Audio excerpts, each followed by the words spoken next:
What's all this health business? Health business? Did someone say health business? The sisters, the nurses, the cleaners, the docs, the orderlies who push you all around. The fractures, the measles, the gut aches, the pox, the medicine that lifts you when you're down. The patient with his heartbeat like a drum. Suppositories, you're skipping up his bum. There's no business I know, business I know, business I know. Everything about it is appealing, everything the patient will allow. Trouble that you get that happy feeling when you are hearing and they say, ow! There's no business I know, business I know, business I know.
Everybody, welcome to this very special review, the Flinders Revue, presented, of course, by FARTS, FARTS, the famous Flinders Amateur Revue and Theatrical Society, famous for a decade of decadent reviews.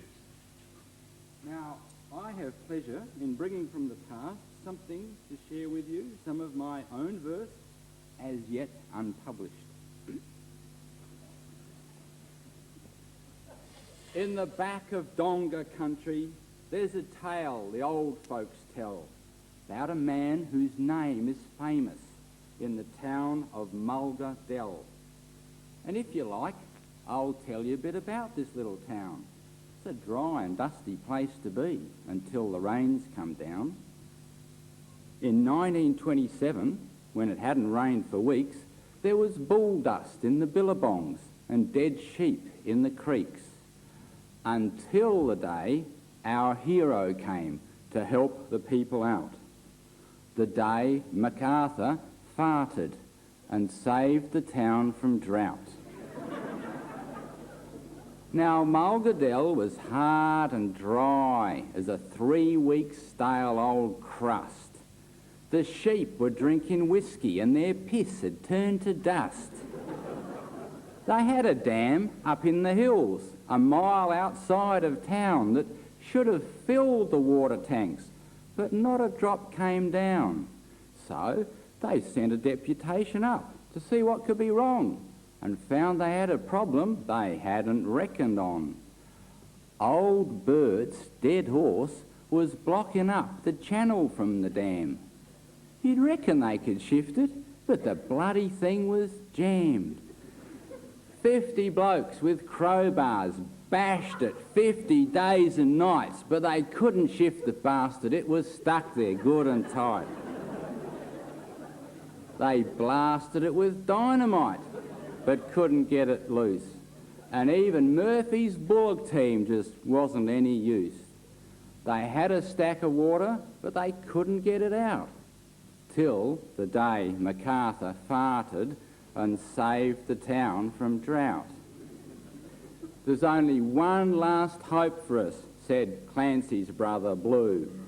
We'll have to get MacArthur and see what he can do. So the cry went up, MacArthur, he's the bloke that knows the art. He could send that horse there flying with a well-constructed fart. And so the townsfolk waited for the day to come about, the day MacArthur farted and saved the town from drought. At last MacArthur came, and all the people gathered round to see this man whose fart was going to send the water down. He came on 2 big horses with half his bum on each. A bum so big a bloke could drive a tram between the cheeks. MacArthur was a quiet bloke, but thorough through and through. He said, I'll need some food and drink, so see what yous can do. So they started preparations and laid out a mighty spread with 40 ton of onions and a pile of prunes and bread. They had 50 ton of blue vein cheese and 50 kegs of stout. The day MacArthur farted and saved the town from drought. He sat down with a knife and fork and really knocked it back. Then he polished off the kegs of stout in 30 seconds flat. MacArthur stood up slowly. Then he turned his bum around and the people ran for cover as they heard a dreadful sound like the roaring of a lion, and a chill went through their hearts as MacArthur's body trembled and let forth a mighty fart. He farted and he farted till the earth began to quake. The hills, they started shaking and the dam began to break. But still MacArthur farted, till it made the thunder crack. The winds, they howled, the lightning flashed, the sky was turning black. They heard it up in China, where the upside-downers dwell. They heard it up in heaven, and they heard it down in hell. That's how MacArthur saved the day, down there in Mulga Dell. His memory still lingers on, and so too does the smell. And even down in Adelaide, they've heard about his art. And every other year, they hold a festival of farts.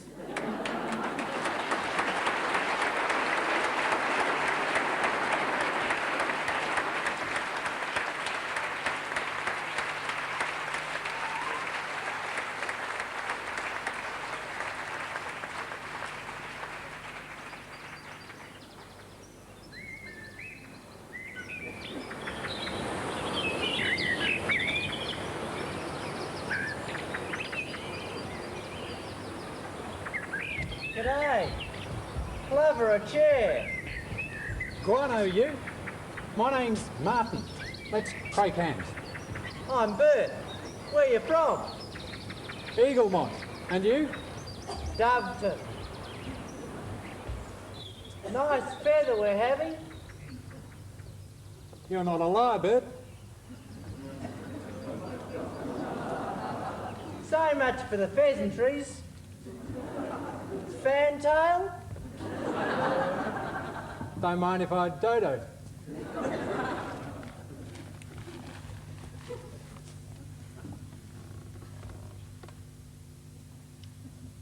It's so peaceful here.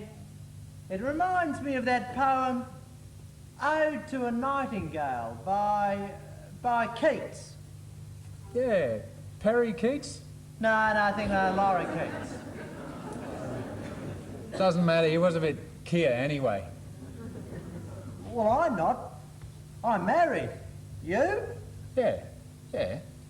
Matter of fact, my wife, Doreen, asked me to take her father, Albie, to the doctor. Well, he stuck his finger in the old boy's crutch. And do you reckon he finched with pain? He had a hernia. So now we have to buy albatross. And he has to wear it from here on in. That's tough, Flock. Yeah. Then I had to con Doreen into letting me come here tonight. How's your missus? Oh, grouse. Well, except for one small thing. What's the mutton, Bert? Oh, well, it's a bit embarrassing. Hey, look, stop raving and say what you mean. Well, she's got ladies' trouble. You know, thrush. That can be nasty. That's where she's got it.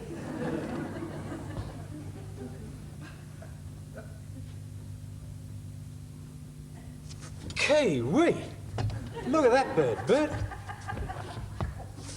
Strike a light. It's a golden fantail warbler. Oh, it's moved. I can nary see it now. Well, there's no need to crane. Hawk, hawk, hawk. I'm just larking about. You're so gullible, you'd swallow anything. You shut up. If you were any closer, I would peck your eyes out. Besides, two can play at this game. Al, shut up, you moorhen. Annie Worm, you should be ostracised from bird watchers. You dress so cassowary. Stop pecking me.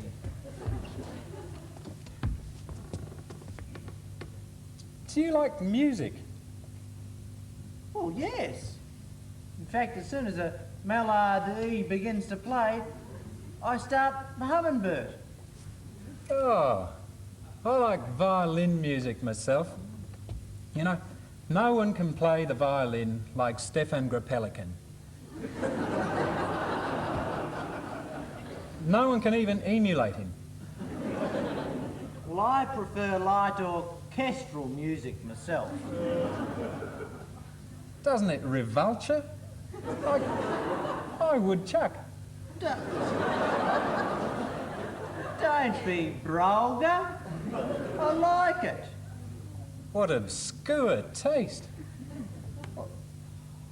Well, I regret to say, I have to fly. I be seeing you. Bye-bye, Bertie.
The cheapest time to phone your friends is when they're out.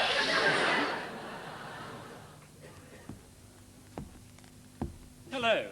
Some of you may remember me. My name's Norman Popperwell. In 1978, some people thought I was nice. I retired soon after that, replaced by some young whippersnapper called Bland something or other. I saw him on the TV the other day complaining about how the government won't give Flinders enough funds to get more beds. Well, he thinks he's got it bad, but things were just as bad, if not worse, when I was administrator. We asked Brian Shea for cash, but he said the well was dry. So we looked for Mr. Banfield, but he suddenly got shy. When we went to plead with Donny, he just blamed it on the feds. What can't we get? We can't get beds. We've got nurses by the score, we've got porters in excess, we've got such a lot of cleaners, we're obliged to make a mess. And our admin is enormous, and we've got too many meds. What can't we get? We can't get beds. We've got nothing to put on a clean white sheet for.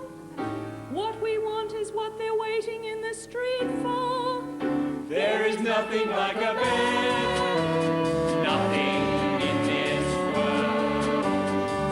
There is nothing, it's been said, that is anything like a bed. As our reputation's grown, folks have come from far and wide, but they wait 6 months or more till there's room to come inside. So let's get those new wards open as the fame of Flinders spreads. What must we get? We must get beds. Lots of things in life are beautiful, but brother, there is one particular thing that is nothing whatsoever in any way, shape or form like any other. There is nothing like a bed, nothing in this world. There is nothing, it's been said, that is anything like a bed. So come get laid on a bed. We'll give first aid on a bed. We'd love to prod you in bed and lay at God by your bed. If you've a urge in your bed, then have a purge in your bed. There ain't a thing that's wrong with anyone sick that can't be cured by getting them quick. According to the local science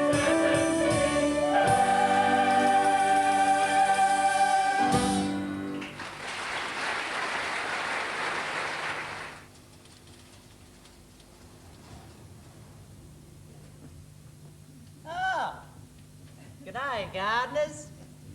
It's time for a few helpful hints from Horace, the horny culturist. Firstly, let's have a chat about your flowers. Whenever I can, I find them violent, nice and warm there. It's easy to slip in, and comes on well if given the fertiliser frequently. If you've got a soft and well-made bed, I found a little rose tends to perform well given the right encouragement. It's not very productive in its first year, but after its initial deflowering it tends to respond better. You may be confused by the wide variety of roses available, and new ones are being developed all the time. Why, even a neighbour of mine has developed her own, and she's called it Neisseria gonorrhea, and she's promised to pass it on to me next time I visit. I know the ladies are very fond of cultivating their flowers for the house in little flower pots or boxes, and love showing off their pretty box at the front window. But gentlemen, if you want something that's fond of the back passage, can I recommend that gay little flower, the pansy? It can become quite well developed in the darker places, but is particularly vulnerable to some of the cheaper garden aids you may pick up from some nurserymen. I know a lot of you are concentrating on your bedding plans at the moment, and if you want a guaranteed little performer, I recommend the Daisy. It responds to even the clumsiest green thumb. But if you're looking for something like I've been on a South Pacific cruise, and when I wanted a pretty lay, I didn't look past the frangipani. Then, of course, if you're looking for a lovely carnation. Now, I'm not an expert with the carnies, although I've had my fair share of carny knowledge, and I've found that in warm, moist conditions, they tend to root well. If you're looking for a lot of lovely colour in your flower box, there's that beautiful flower that has the unfortunate problem of being a diabetic, the sweet pea. So remember to give it the plant food in strictly measured portions. Then, of course, the old reliable iris always goes well up against the back fence. Are you troubled by disease and bugs? Well, let Dr. Horace tell you how to keep your plants healthy. Beware of the early signs of box rot. And don't let the TV advertisements influence you. I wouldn't let any green elf run amok in my Daphne's bed. Now, I always try to keep abreast of any new danger to our plant lot. And I've heard of a nasty variety of beetle that's endangering our indoor plants.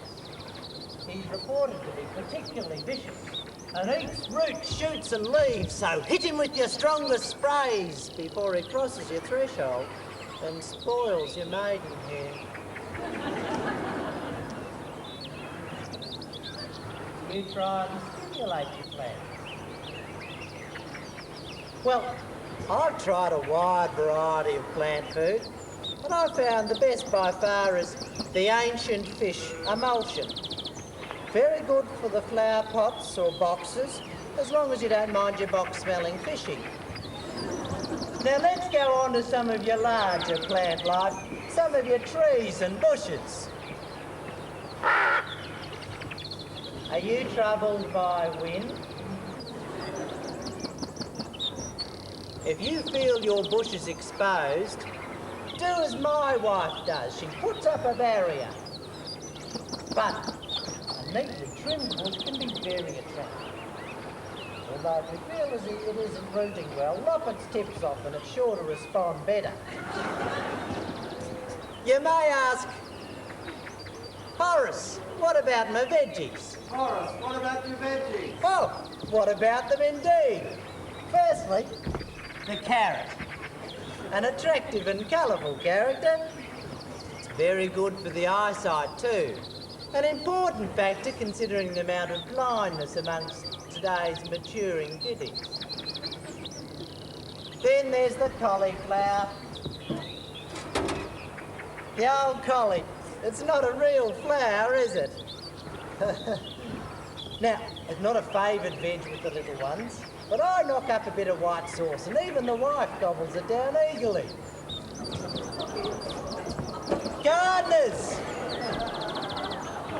Check your equipment.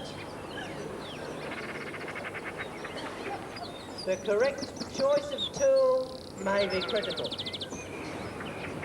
Depending on the nature of your bed, you may want long penetration. If you want to turn and roll a few sods, then just be gentle with your rake, otherwise you might get blisters. I know many of the ladies prefer tools with smaller handles because they're easier to get a grip of. But in my opinion, for versatility around the garden, you can't beat a good garden fork. Now, with winter approaching, don't let the frost get to your Brussels. And remember, lastly, Horry's famous saying, all that glistens is not gold, it's a snail trail. Cheerio!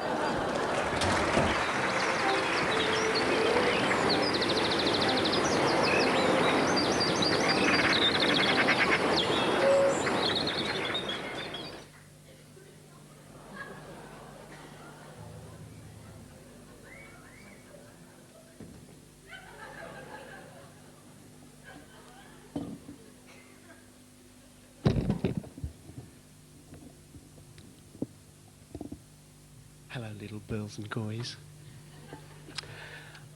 I'd like to tell you a little stead-time bory. This stead-time bory is about Rindercella and the Pransome Hinds.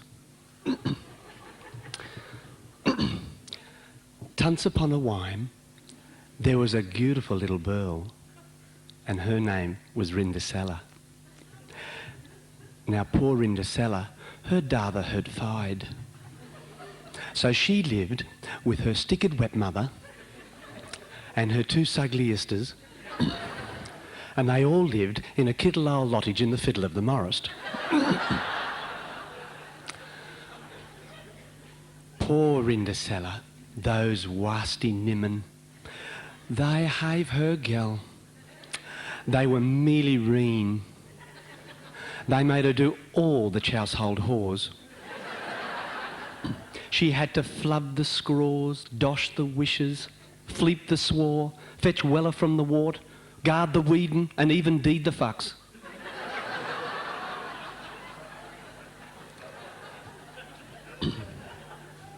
Now, at about this time, the Ling of the Canned wanted his son, the Pransome Hinds, to become mappily harried.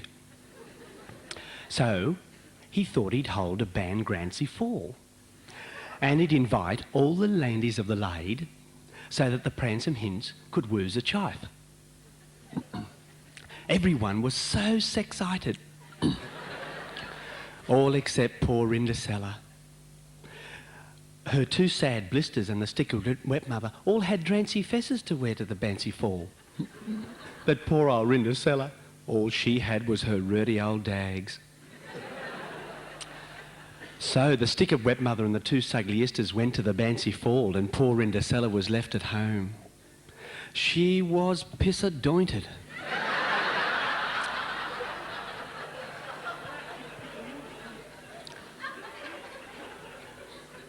She just flayed on the law, and Ida cries out. Well, just after she started to deep so weeply, Saul of a Nudden, the loom writ up with a liliant bright, and there, in all her glendour and splory, was her Gary Fodmother. Now, this was no ordinary Gary Fodmother. She had a stagic mick.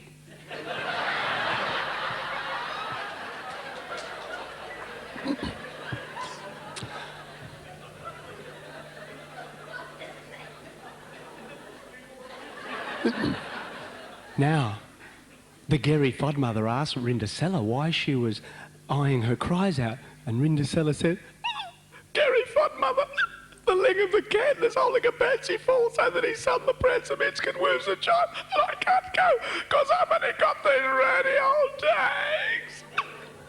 There, the Gary Fodmother said, we'll soon fix that. So, the Gary Fodmother looked around the law, and she spied 6 mive lice. So, she staved her magic wick, and they turned into 6 wholesome hanses. Then she told Rindercella to go out into the pardon and gick a pumpkin. Then the Gary Fodmother staved a magic mick at the pardon gumpkin, and it turned into a feudable Colden garage. Then the Gary Fodmother looked at Rindercella and staved her magic mick again, and her ruddy dags turned into a feudable Gilversound. And then she staved her magic mick once more, and her shirty doos turned into slask clippers. Well, but the Gary Fodmother told Rindercella that she had to be home by the moke of Stridnight, or else she'd turn into a tumpkin. So Rindercella, looking absolutely lootless, went off to the Bancy Fall. Well, she got to the castle, she got past the gown on the mate, she stan up the rares, and as she walked into the womb, the stewsick mopped, and all the legal pooped at her.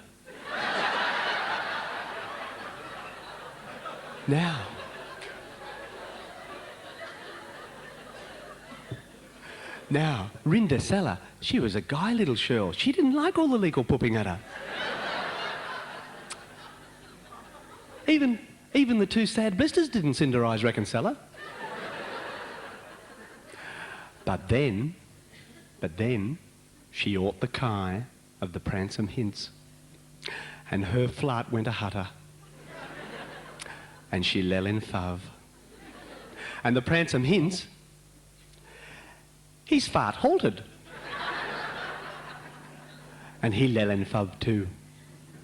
Well, they danced all night long, and all of a nudden, the mock cluck strid night, and Rindercella let out a shry of cock.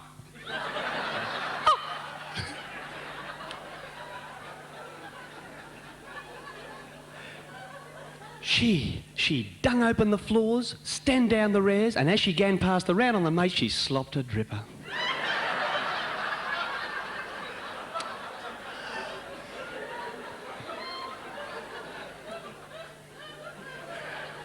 Now, the next day, the pransome hints went all around the rand trying to find the beautiful bird who slid to the flipper. And in the fiddle of the morris, he came across the kittle old lottage. He docked on the gnaw, and he tried the last slipper on the two sugly isters, and it fit and did. And then he tried it on the stick of wet mother, and it fit and did. And then he tried it on Rindercella, and it fit did. As a matter of fact, it pitted perfectly. Well, the very next day, they were married and lived happily ever after. Now, there's a story to this, Maury, little girls and boys. If you want to marry a pransome hints, don't forget, slop your dripper. Night-night now.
The hospitals and the clinics need attention. The outlook isn't pleasant, you'll admit. But I have a perfect dream for a new recruiting scheme, which I think is absolutely it. If only other girls would do as I do, then I think that we could manage it alone. If we could lure more well-trained staff from the straight and narrow path, then I'd have a hospital and a clinic of my own. On Sunday, I go out with an intern. On Monday, a chiropractor. On Tuesday, I go with an RMO. On Wednesday, a registrar. On Thursday, I go out with a surgeon. On Friday, I take the whole damn crew. But on Saturday, I'm willing, if you only take a shilling, to make a man of any one of you. Oh, come on, girls, let's go and get it.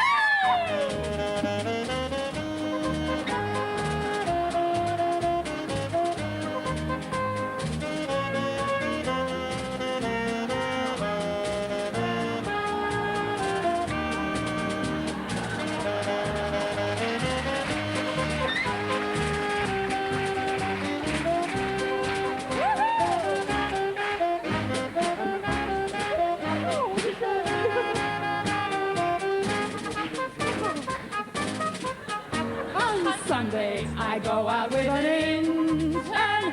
On Monday, a chiropractor.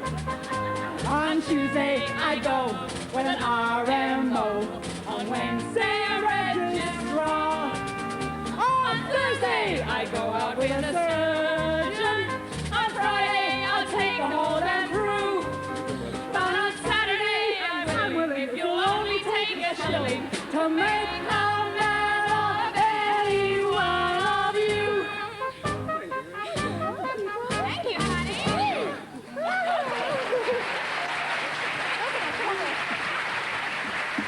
Time's up.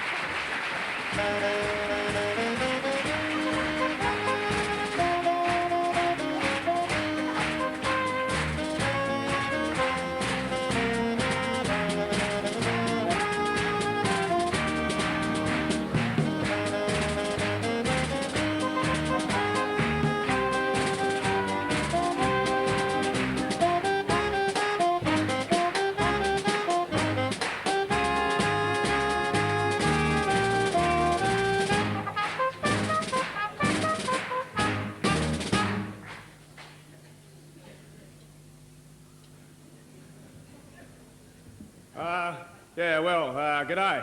My name's Dead Dag, and my mate John Blanford called me down to his office the other day and he said, now listen, Dad, you know how the Health Commission says we're $1.8 million overdrawn at Flinders Medical Centre? Yeah, well, you've got to help me show the staff down here how to save some money. And he said to me, Dad, I reckon that all this excess money's wrapped up in the excessive use of toilet paper. Now, I want to wipe our slates clean, I want to get to the bottom of the problem, and as well as our arrears. So he said, Dad, I want you to take the message out to the people and show them how to save money. Okay. Oh, yeah, I'm sorry about it. It's only 1 square per go now. Just in case you think it's not enough, it's not the usual technique. Let me just show you how to go about it. What you do is you fold the toilet paper into 1 square like that and fold it down the other way like that. Oh, you don't just use that little bit. None of us are quite that small. And I can show you. Now, you tear the little bit out of the middle. No, you don't use that. I mean, JB's not that stingy. No, but don't throw that bit away, though, because that's quite essential. You see, what you do, though, is you open the toilet paper up and you put your finger through the centre of it like that. Now, you might all know that a thing like this has got a better surface area than a square or a bit of paper like that. So it's much more efficient to use your finger, you see. So when you do it, you just use your fingers, see, to wipe it. Oh, are you then worried about getting your finger clean? You just do that sort of thing.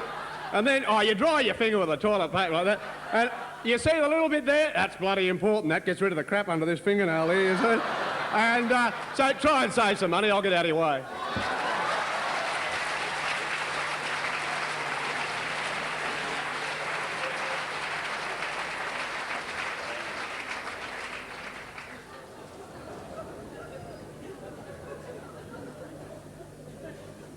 Just sitting here like this, I don't very much look like a medico, and in point of fact I'm not. I could have been a doctor, but I never had the Latin. I never had the Latin for the doctrine. I never had sufficient to get through the rigorous medical exams. They're very rigorous, the medical exams. They're noted for their rigour. People come staggering out saying, "My God, what a rigorous exam." But I managed to become a miner instead, a coal miner. Managed to get through the mining exams. They're not very rigorous. They only ask you one question. They say, "Who are you?" And I got 75% on that.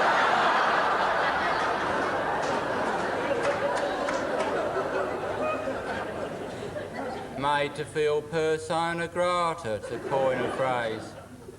The coal's a very interesting substance, you know, because it was created in a most unusual way. Because God didn't just say, "Let's have some coal," like he did with most of the other amenities. He went about it in a more roundabout and interesting way, to make the world a bit more interesting for us all. He blew all the trees down. He did. He got a good wind going and he blew them all down. And then, very gradually, over a period of 3 million years, he changed them into coal, so that it wasn't noticeable to the average passerby. And this was all part of his wonderful long-term scheme of things. All part of his wonderful long-term overall plan for the universe. Of course, at the time, people didn't quite see it like that. People who were standing under the trees, for example. I'm afraid they rather missed the point. And instead of shouting out, "Hurrah, coal in 3 million years' time," they tended to exclaim more along the lines of, "Oh dear, trees falling on us. That's the last thing we want." And of course, for most of them, it was the last thing they got.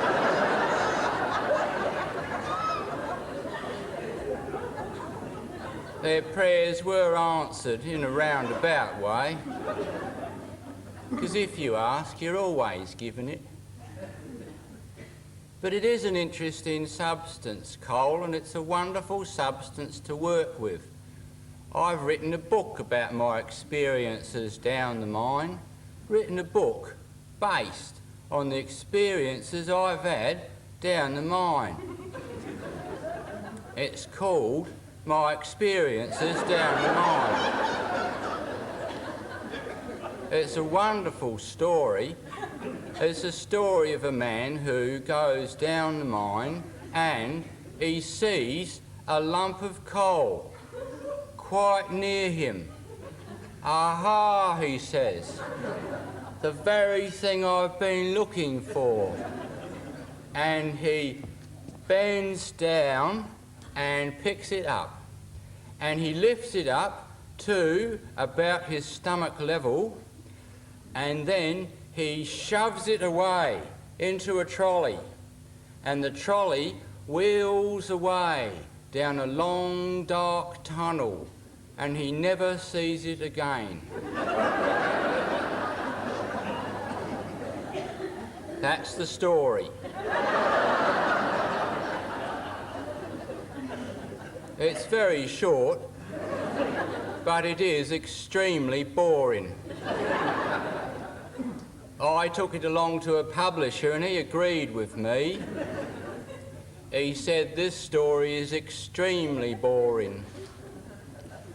He said, "This is the most boring story that has ever been written in the entire history of the universe." And he is not a man who is given to superlatives. He said, "The main trouble with it is everything. And most of all, it lacks the sex element. So vital in these troubled times, when over us all hangs the black shadow of the hydrogen bomb." So I've put a bit of sex element into the novel, into experiences down the mine. I've put a bit of sex element into it. I've left everything the same, but I've livened it up a bit by 3 nude women. Beryl, Stella and Margaret. 3 nude ladies who have come down the mine for a bit of a dance. I've left everything the same. I've just put in a few new paragraphs saying things like, "Meanwhile, the 3 nude ladies continued to dance about." It's done wonders for the book. I can scarcely put it down now.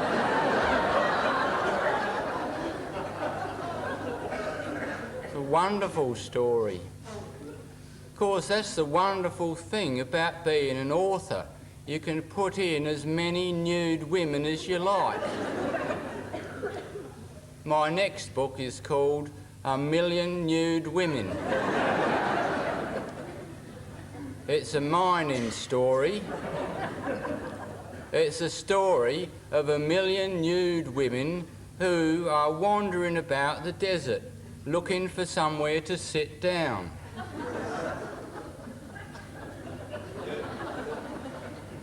They wander about for many a year, till one day the leader of the nude women, Beryl Jarvis, sees a disused mine. "Come on, girls," she shouts. She has to shout because the last one's about 6 miles back.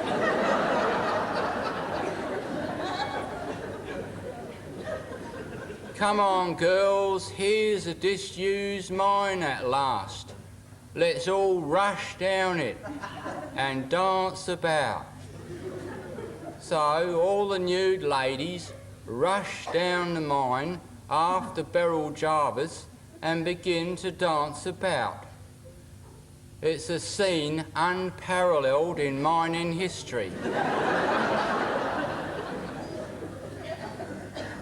They dance and they dance for days on end, till suddenly a very frail nude lady by the name of Stella Whittington falls exhausted to the floor with a cry of "Ah!" This is too much, and the nude ladies see the folly of their ways and retrace their steps over the desert to rejoin their husbands, who have been sitting on the edge of the desert having a drink.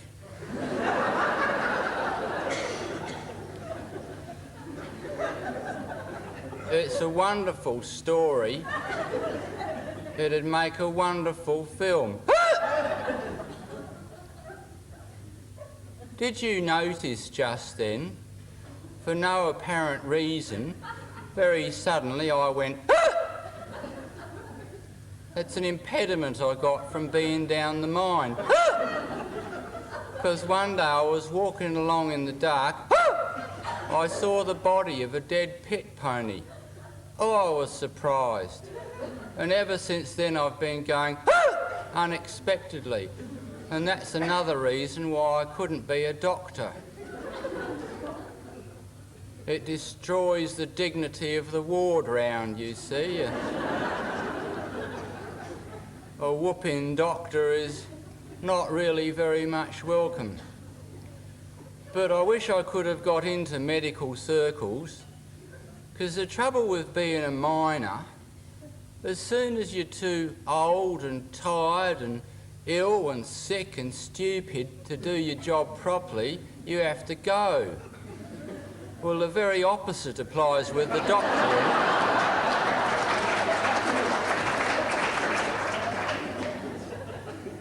So, all in all, I would rather have been a medico than a miner, because I've always been after the trappings of great luxury. I've always fancied them. Yet I got hold of the trappings of great poverty. I got hold of the wrong load of trappings. And a rotten load of old trappings they are, too.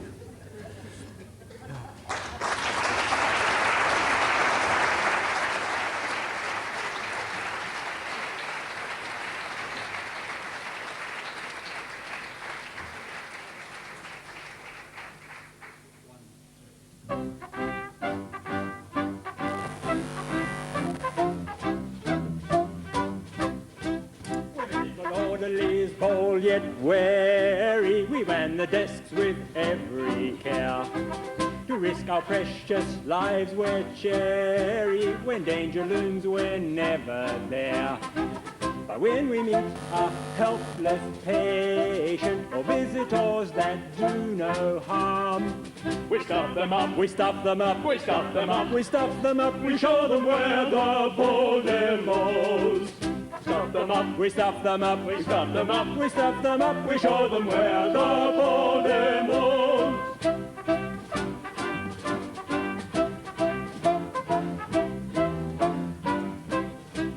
We act as firemen when we're needed. When blazes start, they call us out.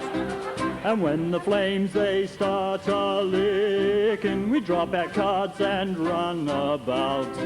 For if the fire should be a danger or be a risk to us, we say, let's all get out, let's all get out, let's all get out, let's all get out. We run around and make our show. Let's all get out, let's all get out, let's all get out, let's all get out. We run around and make our show.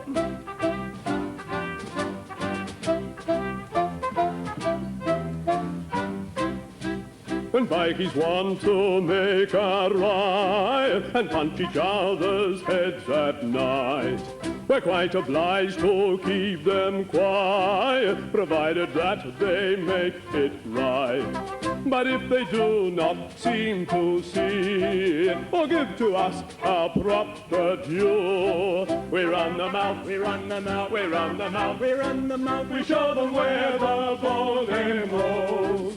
We run them out, we run them out, we run them out, we run them out, we show them where the Voldemorts.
sensations. There's no pain at all. All you feel is just a little prick and that's all. All you feel is just a little prick and that's all.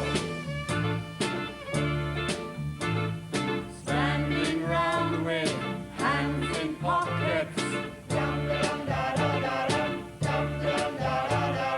Pocket billiards is our game. Worried looks upon their faces. We don't feel no balls at all.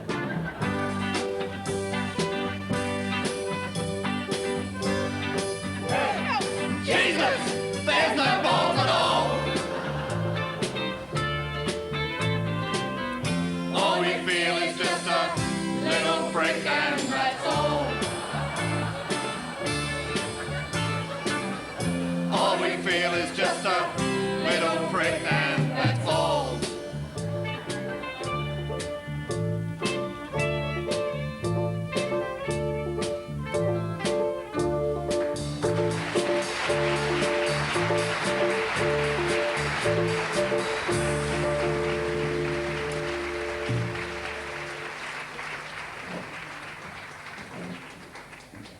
Case history 660. Young Freddie Shaw, whose sexual equipment got jammed in a door. By the time they had freed him, he didn't feel well, because his poor private parts had been mangled to hell. They rushed him to Flinders, the ambulance flew, but when they got there, there was naught they could do. Alas for poor Fred, condemned without choice to a life with no sex and a high squeaky voice. But lucky for Fred, so he wouldn't feel silly, our sex clinic made him a bionic willy. A smart new electric one made out of brass, though the batteries had to be kept up here in his pocket.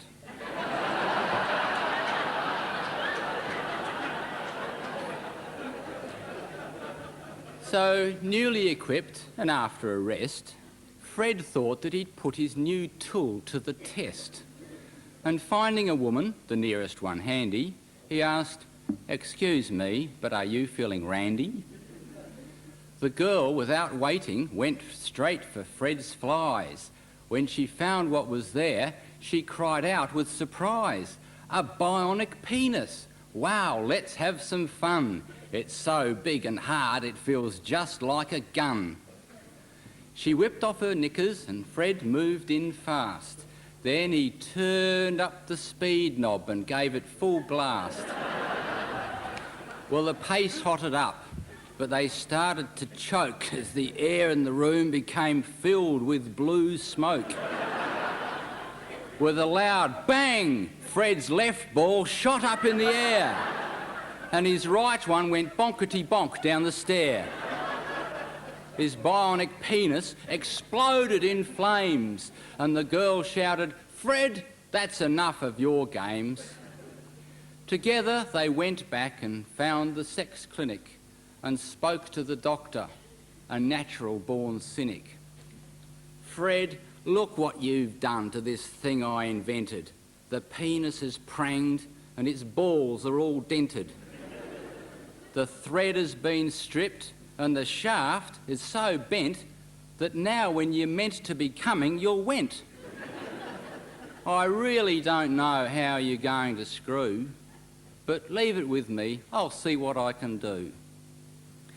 So we fixed up young Fred, made him manly again, and we gave him more batteries plus wires to the main, so that now, if he can't get a girl, he won't cry because he's AC/DC and can go with a guy.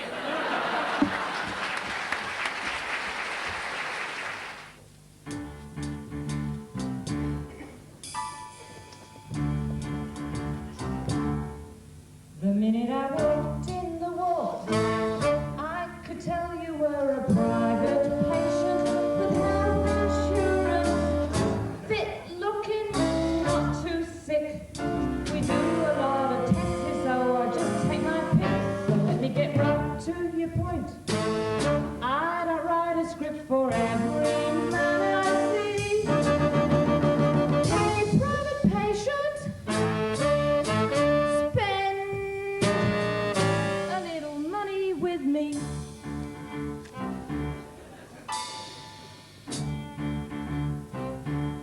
can do tests for heart rate, glucose, blood cells. How about a few coughs, coughs? I can give you a CAT scan. Let me show you a CAT scan. The minute I looked at your paunch, I could tell you had a prostate problem with enlarged liver, heart trouble, wonky knees. Let's see if there's a way that I can cure your disease. So let me get right to your joints. I don't flip my lid for every man I see. Hey, private patient. Hey, private patient. Hey, private patient. Spend a little money with me.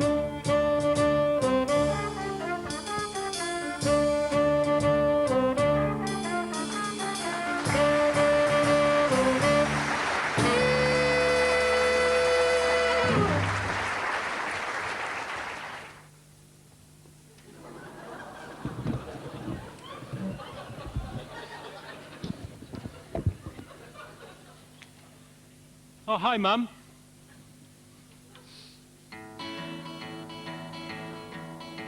I was impressed like everyone when man began to fly out of earthly regions to planets in the sky. With total media coverage, we watched the heroes land. As ceremoniously they disturbed the cosmic sand.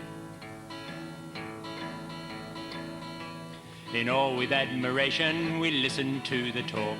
Such pride felt they, such joy to be upon the moon to walk. My romantic vision shattered when it was explained to me. Spacemen wear old diapers in which they shit and pee. Oh, the intergalactic laxative will get you from here to there. Relieve you and believe me without a worry or care. If shitting is a problem when you're out there in the stars, oh, the intergalactic laxative will get you from here to Mars. You may well have what becomes of liquid they consume. A pipe is led from penis head to a unit in the room.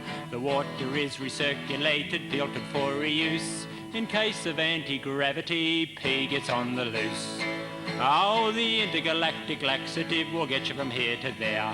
Relieve you and believe me without a worry or care. If shitting is a problem when you're out there in the stars, oh, the intergalactic laxative will get you from here to Mars.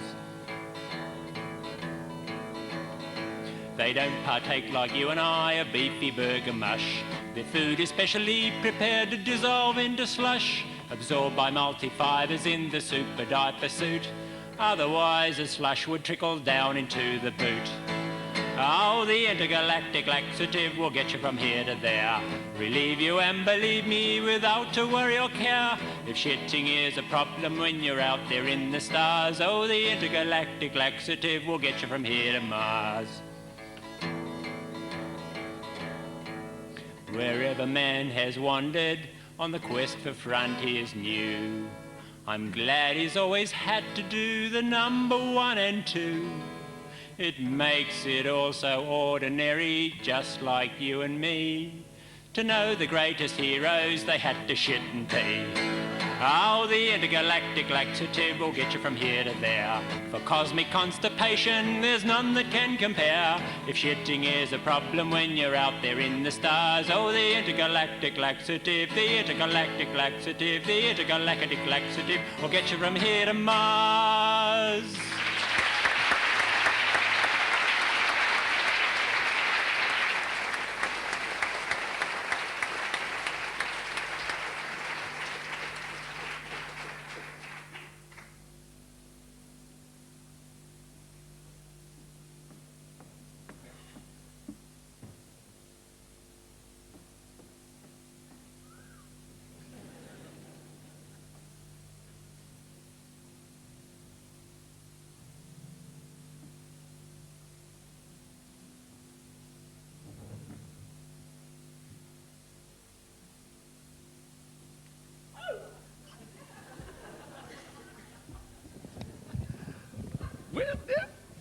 Whoops. Woo! The Birdwood Rally was 2 months ago. Very funny, very funny.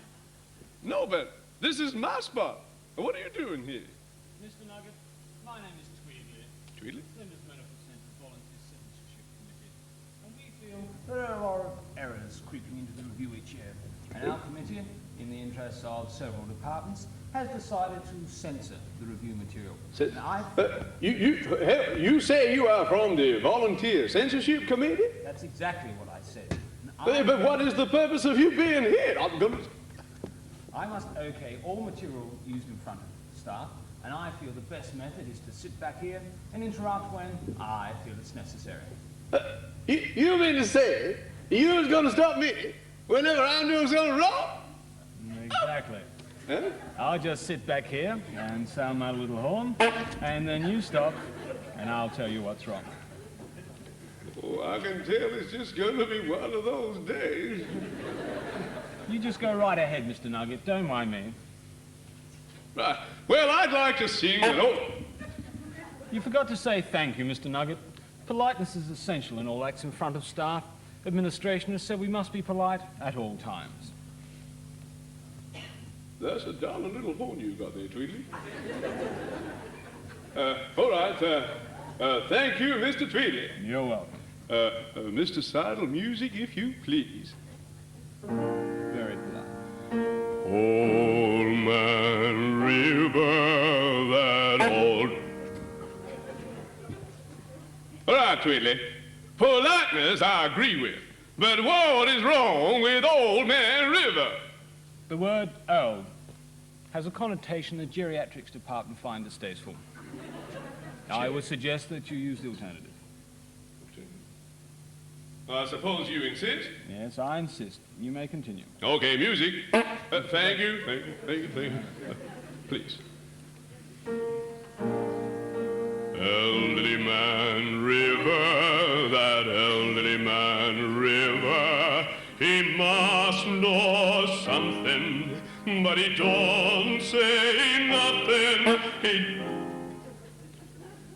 Hold it, fellas, hold it. What's wrong now, Tweedley? The word something. You left off the G. Something, but that's authentic. That's the way the people down south... I'm sorry. The pediatrics department insists that we keep in mind the tiny tots. Tiny tots. But something... And a second thing. If you remember, you said, but he don't say nothing. No, really, Mr. Nugget. That's a double negative.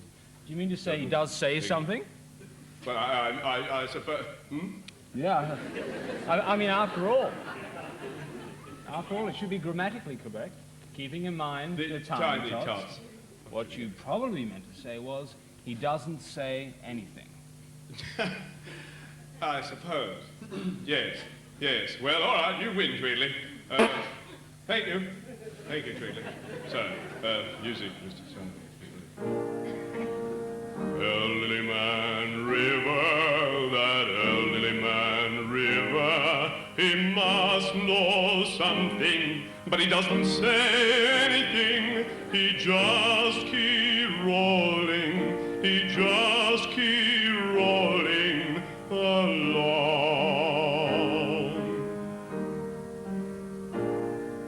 He doesn't plant potatoes. He doesn't plant cotton.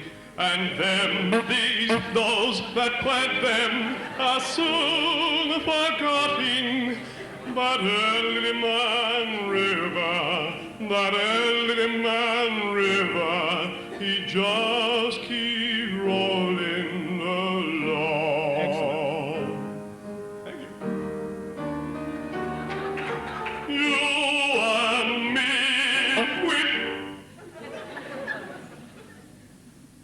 What's wrong now, Judy?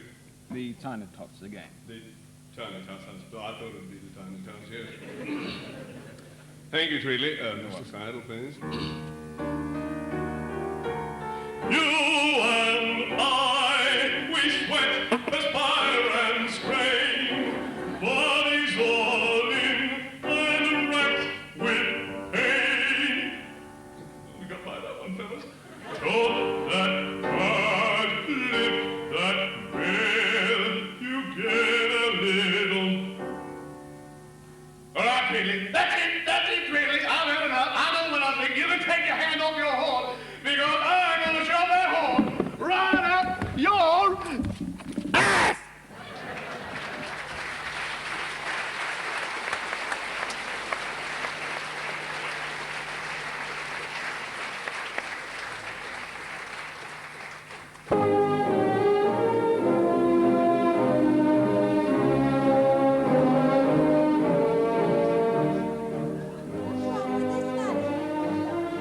piles, Your Majesty. Oh, the poor man.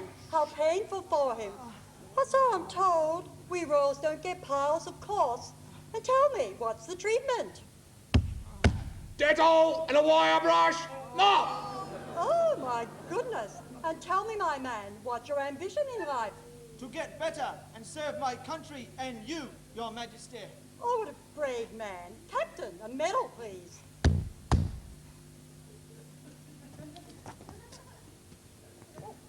What's wrong with the man in this bed? You don't want to know him, Mom. Nasty piece of work he is, Mom. But the poor man's in pain. What's wrong with him? Syphilis, Your Majesty. Oh, dear. And what's his treatment? Dettol and a wire brush. Mom.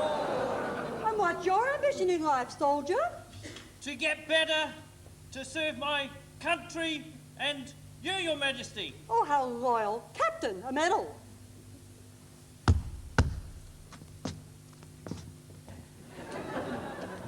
And what's wrong with you, soldier? Laryngitis. Oh, dear. And what's the treatment? Dettol and a wire brush. Mom. Oh. And tell me, my man, what's your ambition in life? To get that wire brush for those filthy bastards.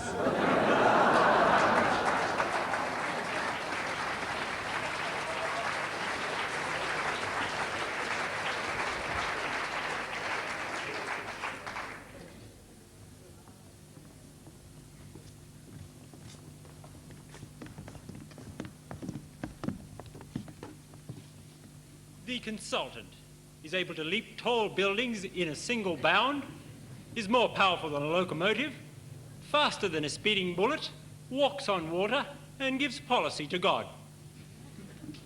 The registrar leaps short buildings at a single bound, is more powerful than a steam engine, just as fast as a speeding bullet, walks on water if the sea is calm, and talks with God. The RMO leaps short buildings with a running board in favourable winds, is almost as powerful as a steam engine, is faster than a speeding pellet, walks on water in a swimming pool, and talks with God when special permission has been granted. The intern clears a small hut, loses the race with a locomotive, can fire a speeding bullet, swim well, and is occasionally addressed by God.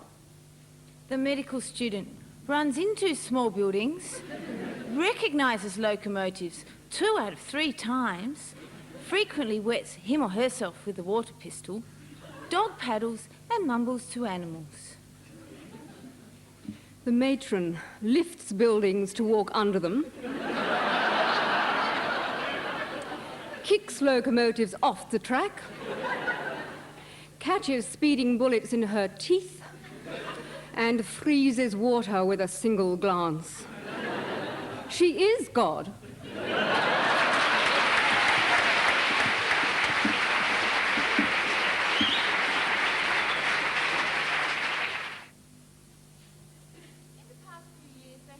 Extraordinary breakthroughs in communication between men and animals. Some of the most outstanding of these being between dolphins and owls. In the forefront of this field is Professor Jane Fielding and her gorilla called Gerald. Thank you. Thank you. Professor,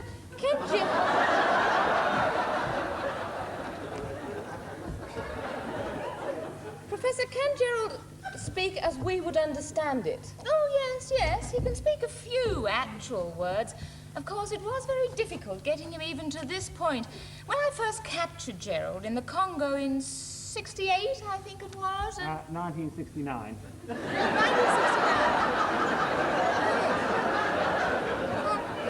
69, yes.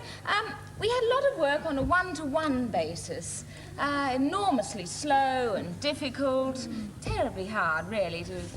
Well, if I might just butt in at this point, Jane. I feel I ought to mention that I've done a considerable amount of work on this project myself. And if I might say so, your teaching methods do leave a bit to be desired.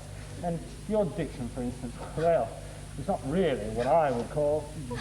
I'm sorry. Can I put this into some sort of perspective? When I captured Gerald in 69, he was completely wild. Wild? Oh, I was actually bloody livid.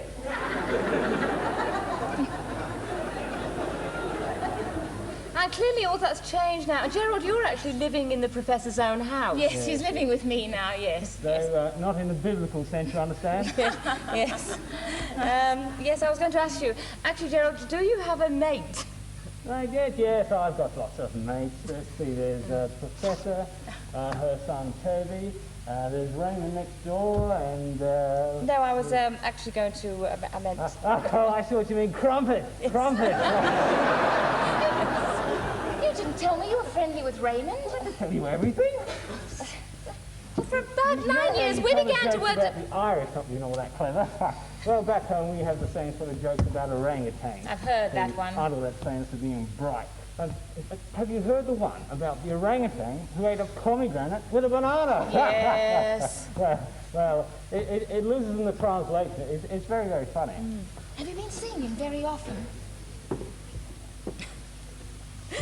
I see. Well, Gerald, I see you've been earning a little bit of money on the side doing TV commercials and so on. Yes. Sorry. Actually, what I was going to say was, how did Gerald react to being separated from his family? Well, he made attempts to contact his old flange of gorillas. It's a hoop, Professor, a hoop.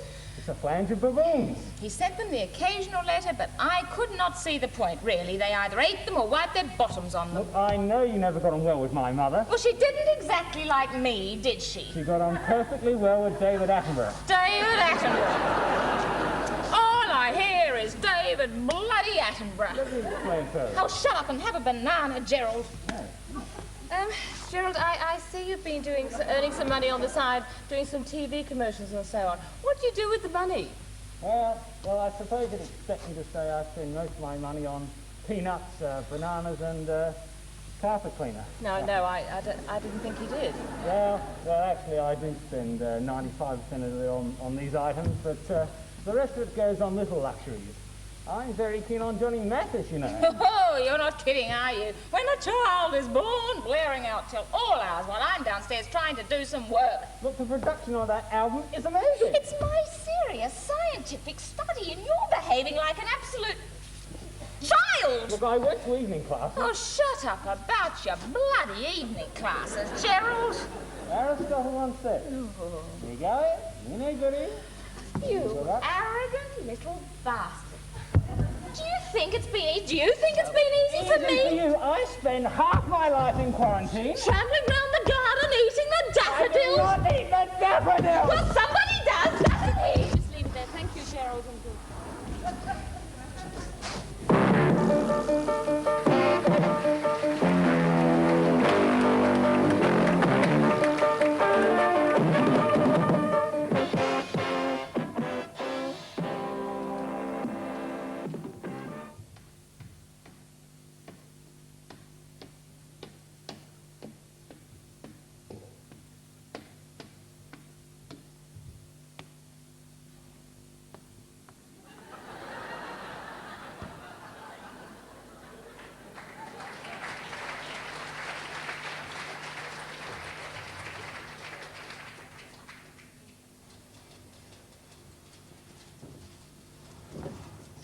Just lie down on the couch there.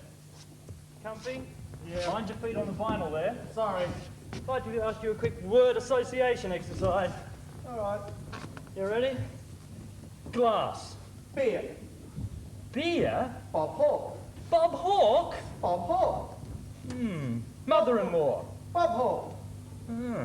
Bob Hawke. Wait for it. Bob Hawke. Hammer. Bob Hawke. Cup of coffee. Bob Hawke. Cigarette. Bob Hawke. Relax. Bob Hawke. Relax. Bob Hawke. It's all finished now. Bob Hawke. You're progressing rather well. Bob Hawke. At least the Howard fixation's gone. Bob Hawke. You can go now. Bob Hawke. Same time tomorrow, says Joe.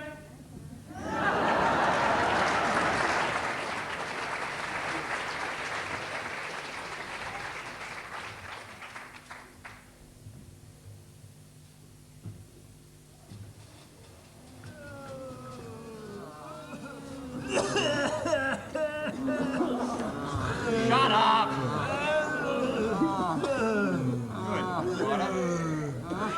Right, We're in the very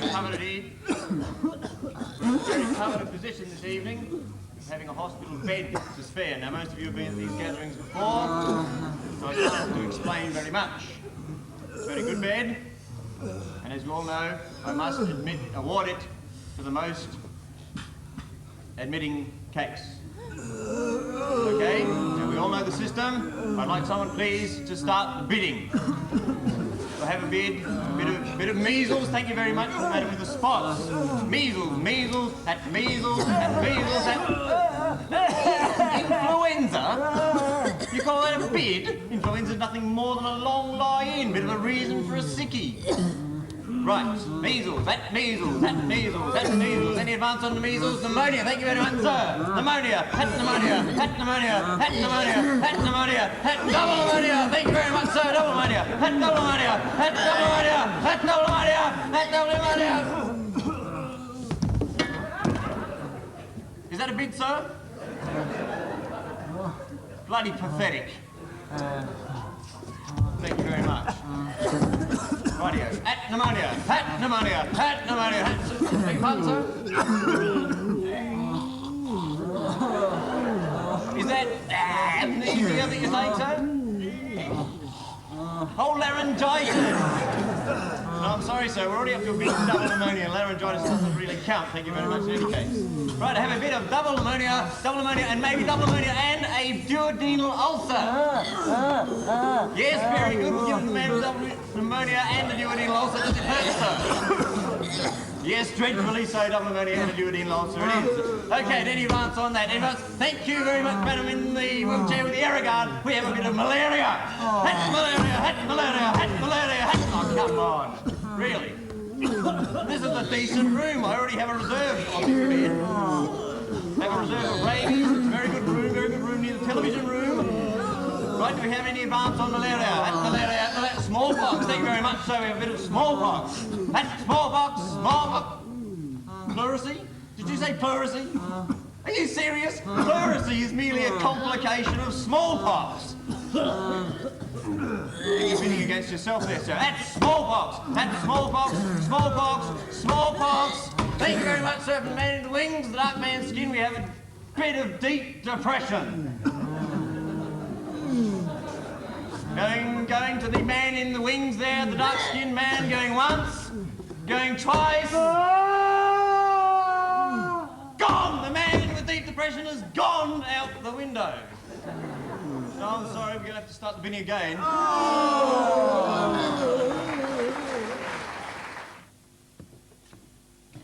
Hi, I'd like to sing you a little number that you can count on.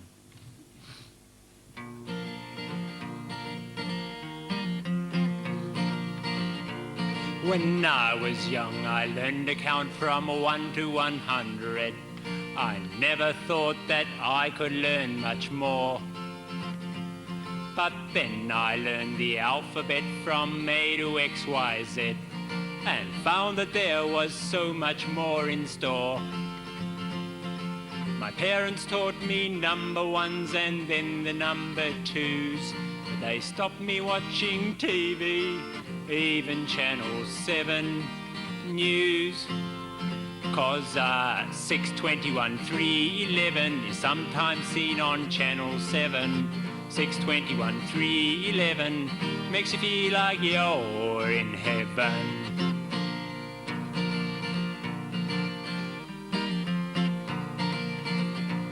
At school I learned to add, subtract, divide and multiply. Biology was 1 and 1 makes 3. In painting class the figures always seem to satisfy. 36, 24 and 33. Of all the languages they taught, French was the best around. And when I learned of Sois on Earth, it turned me upside down. And 621 311 had me at 6s and 7s. 621 311 makes you feel like you're in heaven.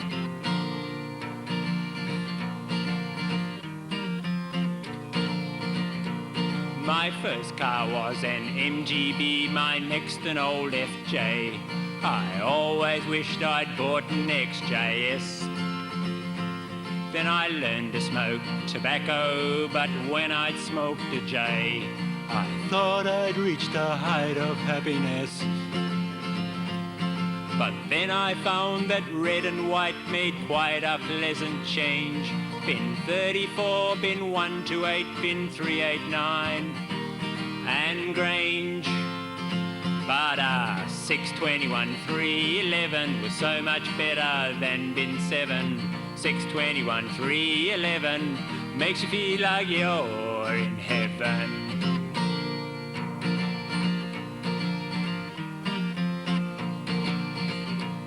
If you get sick and have the luck to go to FMC, in Technicolor coded wards you'll stay. You'll get an ECG in CCU, a TERP in Ward 5D, a DNC in Ward 4D, APR in 5A. In ICU and NNU, a CVP is best. And once a year they have a thing called FARTS. But 621, 311 was never found on level 7. 621, 311 makes you feel like you're in heaven.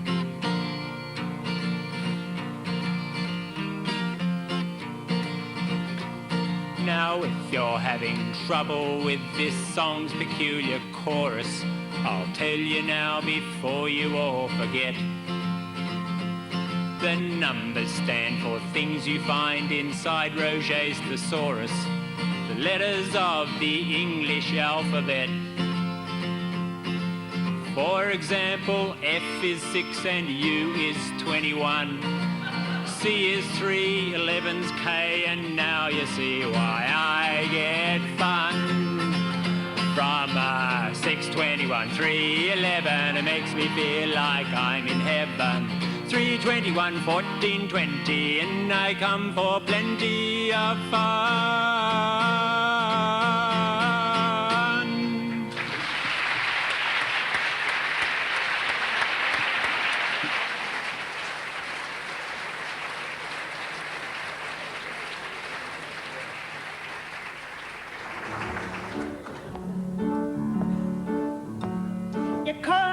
A better place to go when sick. It's air-conditioned and it has a creak.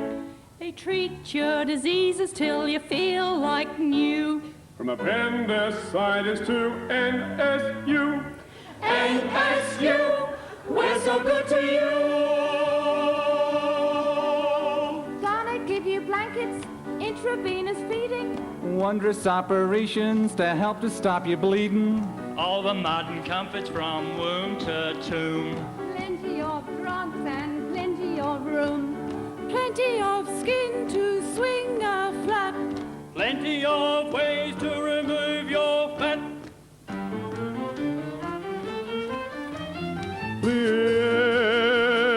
Flinders where the wind comes sweeping up the hill. It has courtyards for the scarf galore, and there's bird shit on the windowsill. Flinders with super panoramic view on a fault line built, but it won't tilt for a bed you're gonna have to queue. We know we belong to this place, and the place we belong to is it. And when we say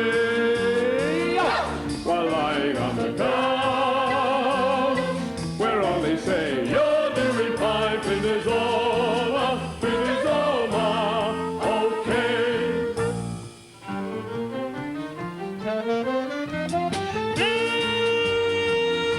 Flinders where the gales come blowing up the hills, across the sea in A&D,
It's nice to be back.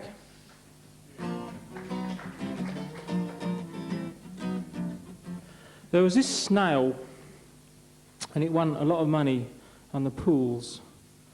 And it decided it fancied to buy itself a car. So it went down New Bond Street to a Rolls-Royce shop, and it slithered in and said, "I'd like to buy a car, a gold Rolls-Royce, please." And the salesman said, "Get out." He says, "I've got cash," and he produces this huge wad of £10 notes out of his shell. And of course the salesman, there's £40,000 worth of notes there. He said, "Oh, a gold one, was it, sir?" He said, "Yeah, but I'll pay cash if you'll put a big S on the roof and a big S on the doors, and then I'll drive it out as it is." So the salesman does that, and he pays the cash, and the snail gets in. They raise the pedals up a bit, you know, and change the steering wheel and that, so he can reach it. And he goes out in his gold Rolls-Royce with the S's on the roof and the doors, and he goes off into the country, not a sound. Perfect. Cocktail cabinet, colour television, model in the back, beautiful. Gets down to Dover, and he says, "I think I might go over the continent, see what's going on." So he gets on the Channel ferry, and off he goes into France and off towards Paris in this gold Rolls Royce. And there's these two gendarmes sitting in a 1943 Citroën, and they're munching their garlic sticks, and one of them says to the other, he says, "Pierre," and the car goes, "Whoosh." He says, "Pierre, did you see that?" And Claude said, "My God, look at that escargot."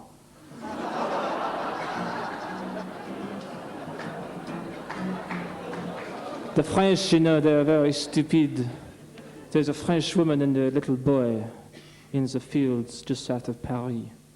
And the little boy goes off, and he comes back and he says, "Mother, mother, something terrible is happening." She says, "What is the matter, my little petit cochon?" She says, "What is the matter?" "There's a man and a woman making love in the field."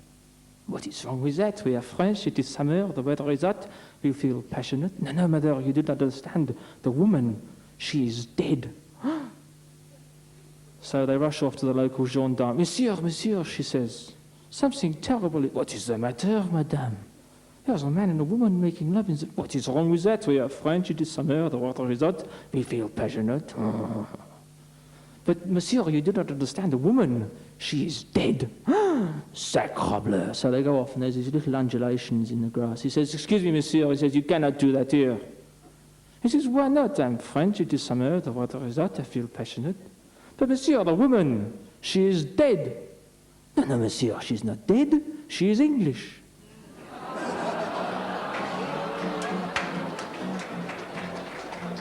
Now, the French, there's this famous friend of mine called Jean-Pierre, the very famous French aviateur, and he's very romantic, and he takes a woman out, a Londoner for my part, from Walthamstow, to dinner. And they're halfway through the first course, and he gets wine and woof all over her. She says, "What are you doing?" He says, "When I kiss a woman on the lips, I like their lips to taste of wine." She's all right, you know? So carries on, and they get through, and they're halfway through the meal, and he gets a bottle of champagne, and he throws it all over her chest. And she says, "Oh, what's this?" He says, "When I kiss a woman on the breasts," he says, "I like them to taste of champagne." Anyway, this carries on. They get in the car park, and one thing leads to another, and he produces his bottle of cognac, and she's there with not a stitch on, and he gets the cognac and pours it all over certain parts of the body and gets a match, and he goes, whoosh, and he goes, "What are you doing?" He says, "I'm Jean-Pierre," he says, "a famous French aviateur, and when I go down in flames." I'd like to do a little song for you. I did this last time I was here. It's a song by a South African called Jeremy Taylor about what he describes as that well-known medical satirist, Dr. Christian Barnard. It's called The Transplant Calypso.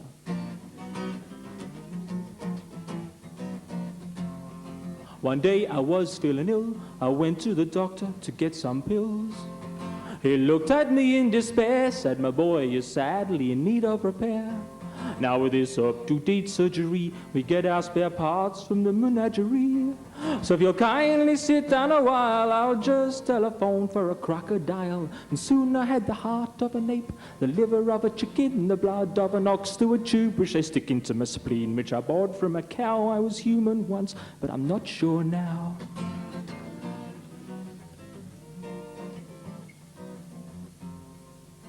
Walking out one night, me and a fella got into a fight. I hit him with a left, I hit him with a right, but somehow I just couldn't finish the fight. No matter what he did, he kept coming at me. He was the stubbornest man I ever did see. It was in vain I found out at last this fella had the jawbone of an ass. Oh, I had the heart of an ape, the liver of a chicken, the blood of an ox to a tube which is sticking to my spleen, which I borrowed from a cow as human once, but I'm not sure now.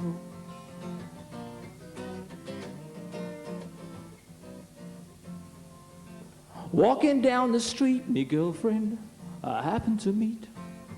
Me heart went bum buddy bum, and just like the ape that I got it from. Me ox blood boiled, I started to moo. I was pawing at the ground, what else could I do? And when at last she walked on by, I said cockle-doodle-doo, and I started to cry.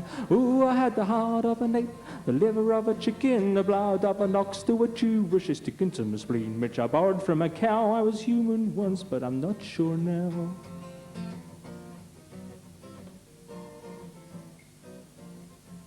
Well, in the end, I was getting fed up. I said, look here, doctor, I've had enough. Oh, this animal junk won't do. Get me some organ that doesn't come out of the zoo.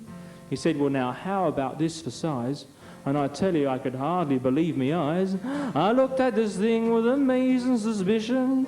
It was the brain of a politician. I'd rather have the heart of an ape, the liver of a chicken, the blood of an ox to a tube which is sticking to my spleen, which I borrowed from a cow. I was human once, but I'm not sure now. I was human once, but I'm not sure. Moo now. Thank you very much.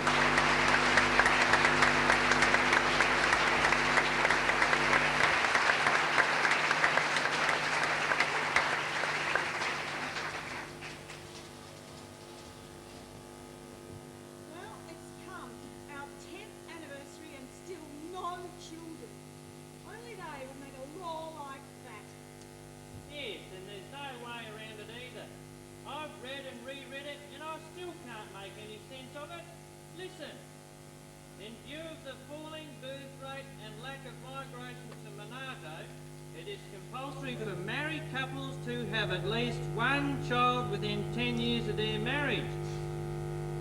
Failure to comply with this act will entail the services of a government man who will be called in to assist. Oh dear, I suppose the man from the Ministry of Births will be here today. Yes, I suppose so.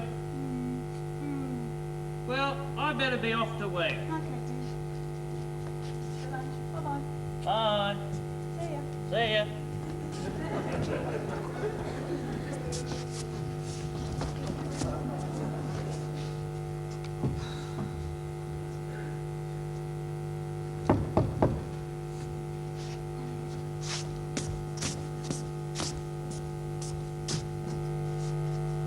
Good morning. I suppose you're the man... Yes, I'll come. Yes, I know. Will you excuse me a minute? Certainly. I guess this must be the right place. She seems to be expecting me. You know, I can't see why these proud mothers can't bring their babies to the studio to be photographed. Oh, well. Let's see.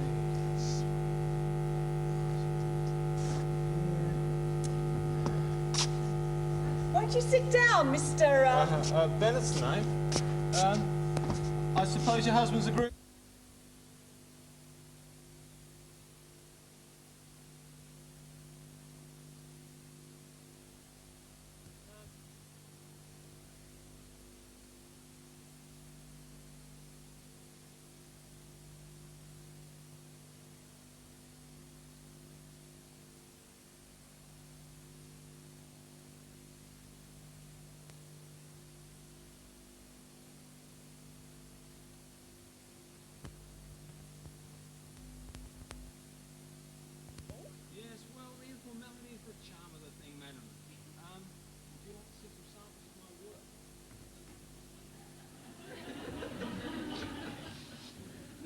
look at this baby. It took hours to get that one. Yes, indeed. A lovely child. Yes. Oh, and look at this one. A tough assignment, that. On top of a bus, you know. On top of a bus? Yes, yes. It's not really difficult once you get the hang of it, and I get a kick out of working under such conditions. Oh, yes. Look at this one. I did this one in Rindercella. Rather public, don't you think? Well, yes, but the mother was an actress and wanted the publicity. Oh, yes, yes. This was my toughest assignment. I did this one in Elder Park. Elder Park? My godfather! And twins! Oh. Yes, and it was some job, I can tell you. People crowding around 4, 5 deep. And I couldn't have finished but for the assistance of the police. And if it wasn't for the squirrels, I'd have got another shot in before dark. They kept nibbling my equipment, you know. Well, if you're ready, madam, I'll just get my tripod erected. Tripod? Yes, I always use a tripod to rest my equipment on. Oh, God! Oh, my God, it's just...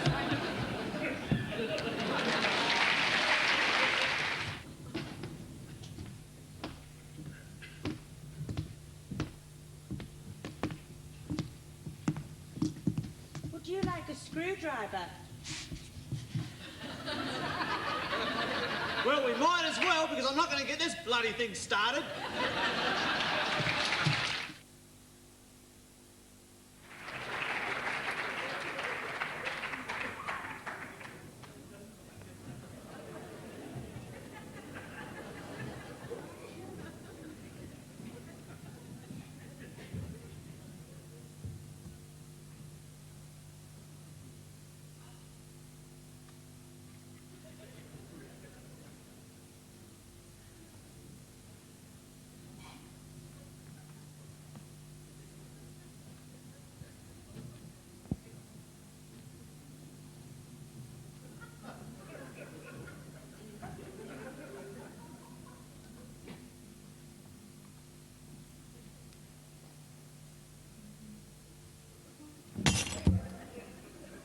Oh, no!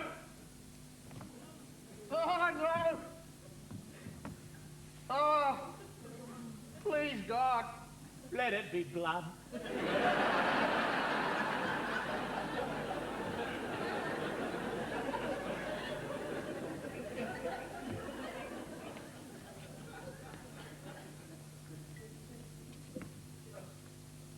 Oh, no.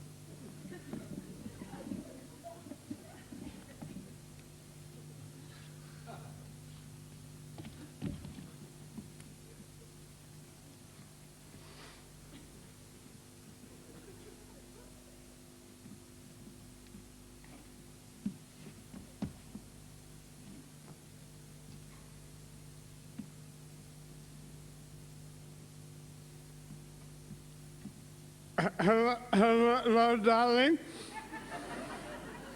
It's me. I'm late. Could you pick me up?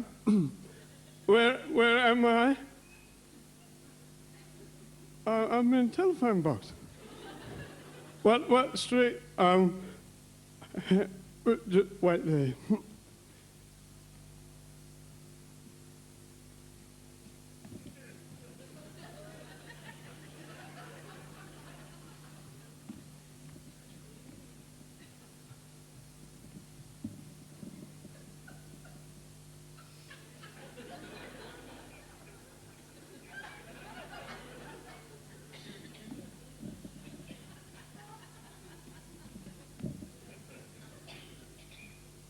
I'm on the corner of walk and don't walk.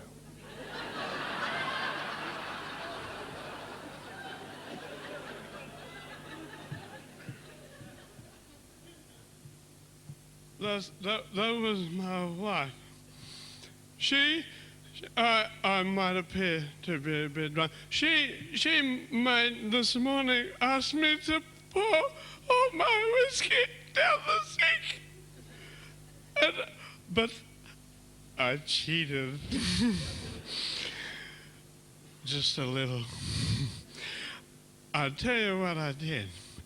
I pulled the cork out of the first bottle and I poured the contents down the sink, with the exception of one glass, which I drank. I then pulled the cork out of the second bottle and did likewise with it, with the exception of one glass, which I drank. I then pulled the cork from the third bottle and poured the contents down the sink, which I drank. I then pulled the cork from the next bottle down the sink and poured the bottles down the glass, which I drank. I then pulled the bottle from the next cork and poured the bottles down the glass, which I drank.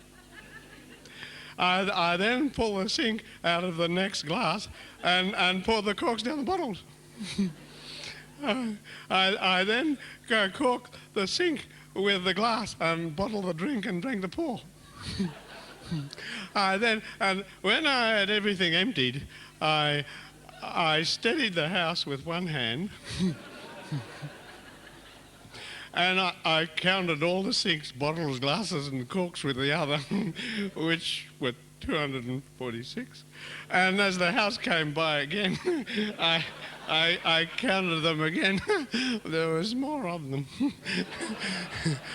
And when I finally had all the bottles, all the houses into one bottle, I drank it. I'm not under the affluence of alcohol.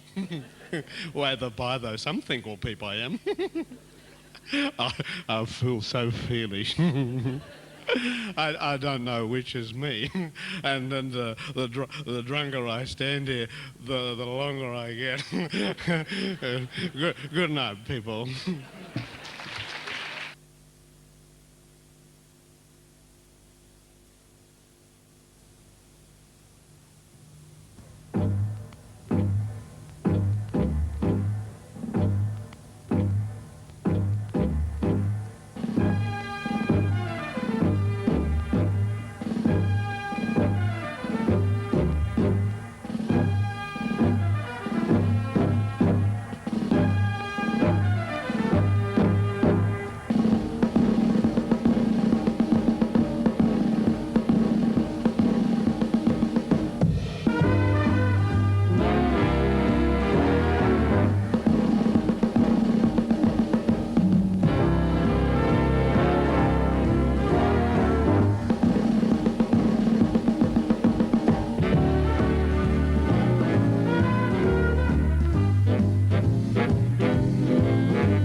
He's Hyman, I'm Carbuncle.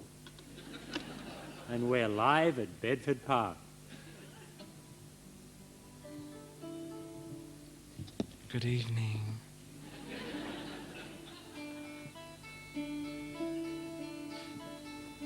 Hello, darkness, my old friend.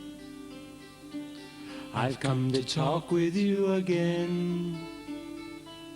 Because a vision softly creeping left its seeds while I was sleeping, and the vision that was planted in my brain still remains within the sound of silence.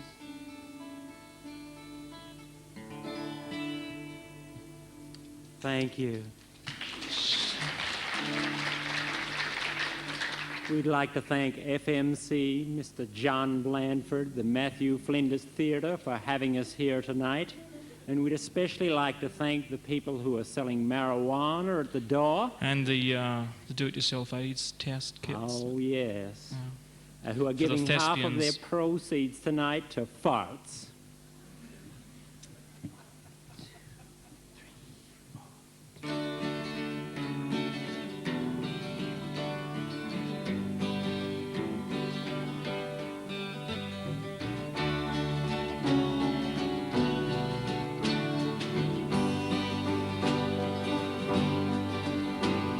Let us be surgeons, we'll try and make fortunes together.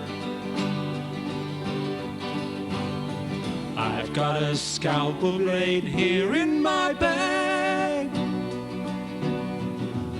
So we bought a pack of 3/0 silk and some Spencer Wells clamps and walked off to look for a hospital.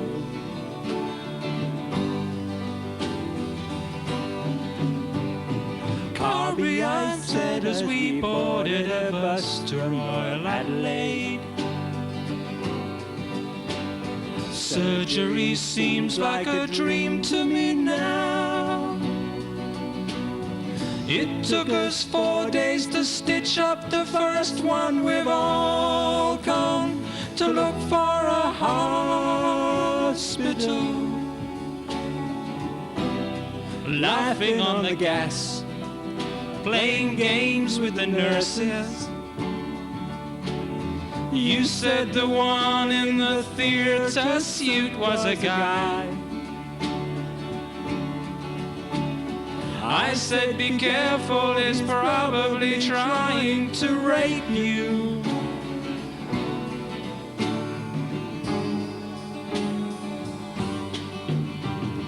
Carby, I'm lost, I said, is this a spleen or a liver? I've had lots of training, but I still don't know. Searching for organs inside the abdomen, we've all come to look for a hospital. All come to look for a hospital.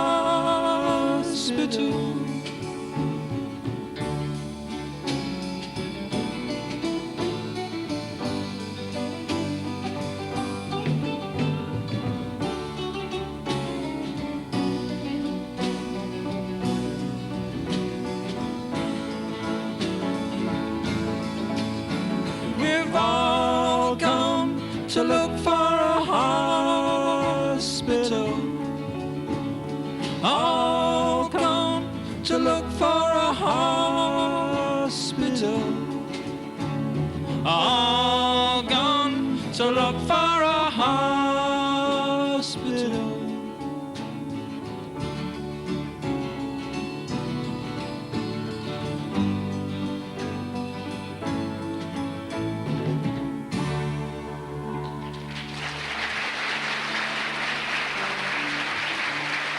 Thank you.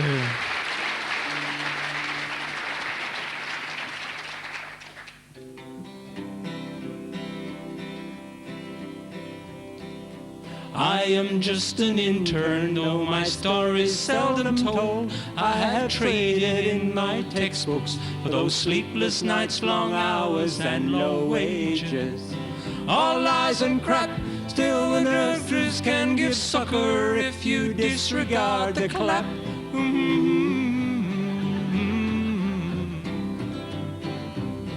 When I left my little cubicle, I was no more than a boy in the company of consultants, in the boredom of the ward round, standing scared, speaking low, seeking out the sleeping quarters where the rugged nurses go, looking for the places only they would go. Lay, lay, lay. All they did was lay, lay, lay, lay, lay, lay. All they did was lay, lay, lay, lay, lay, lay, lay. Seeking only modest wages, I go looking for some sleep, but I find no spare beds. Just to come on from the nurses in intensive care. I do declare there were times when I was so lonesome I took some comfort there. Lay, lay, lay, lay, lay, lay, lay. Lay, lay, lay. Lay, lay, lay. All they did was lay, lay, lay, lay, lay, lay. All they did was lay, lay, lay, lay, lay, lay, lay, lay. All they did was lay, lay, lay, lay, lay, lay. All they did was lay, lay, lay, lay, lay, lay, lay, lay.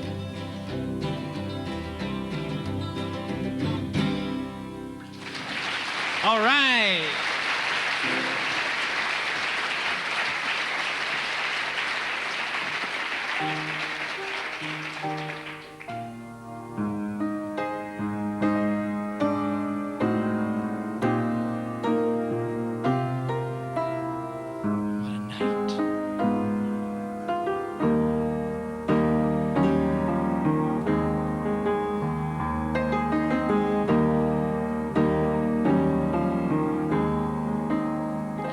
Is your bladder feeling small when tears are in your eyes? Can I dry them all? Pain, pain in your side when pissing gets rough and loose just can't be found. Razor blades when you pass your water. Did you lay her down? Does your boss know you screwed his daughter? Was he out of town?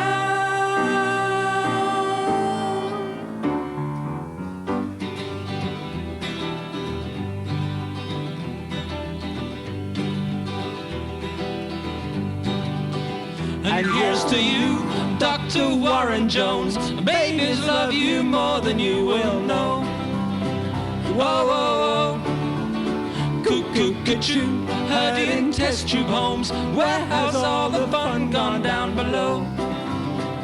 Whoa, whoa, whoa, whoa. We'd like to know an awful lot about you for our files. We'd like to help you get into the club. Look around you, all you see are overactive thighs.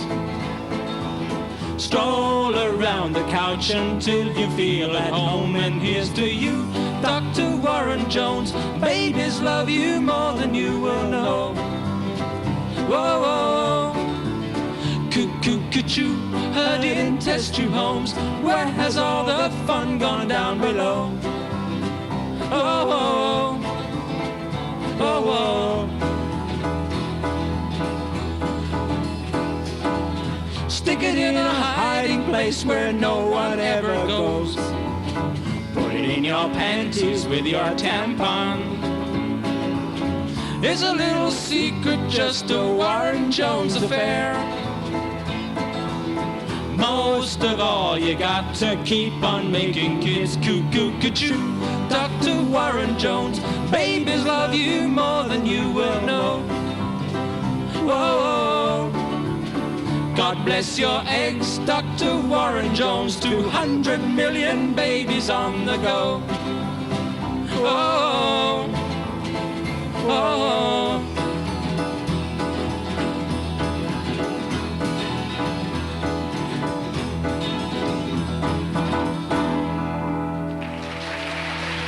Thank you. Good night.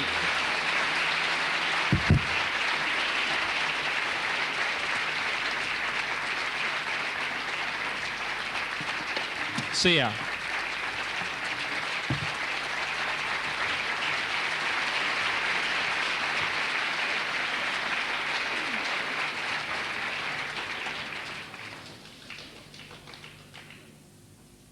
They are naked and they do dance. Cha-cha-cha! Cha-cha-cha-cha-cha, cha-cha-cha-cha-cha, cha-cha-cha-cha-cha, cha-cha-cha-cha. Cha-cha-cha! Cha-cha-cha-cha-cha, cha-cha-cha-cha-cha, cha-cha-cha-cha-cha, cha-cha-cha-cha. Cha-cha-cha-cha-cha,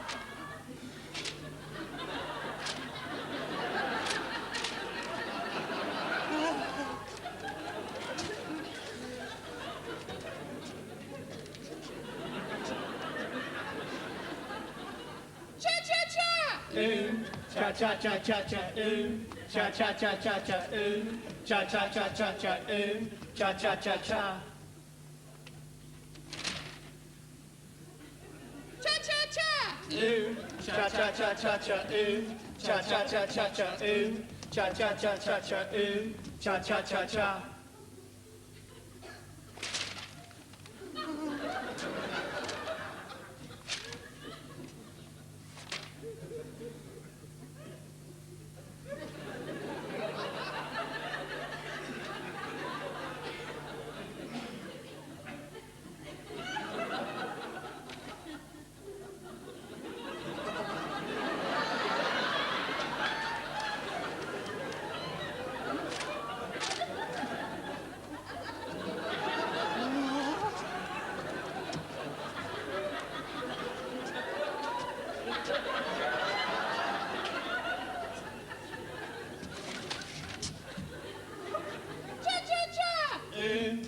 Cha-cha-cha-cha-cha, cha-cha-cha-cha-cha, cha-cha-cha-cha-cha, cha-cha-cha-cha.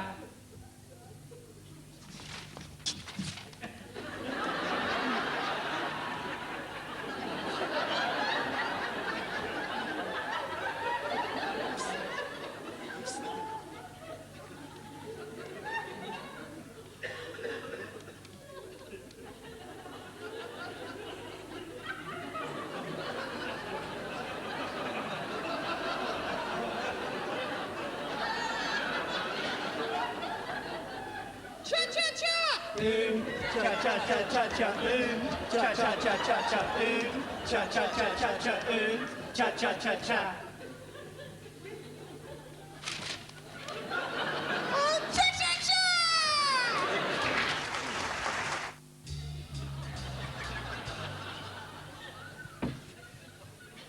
Respects, le tough, le fucked.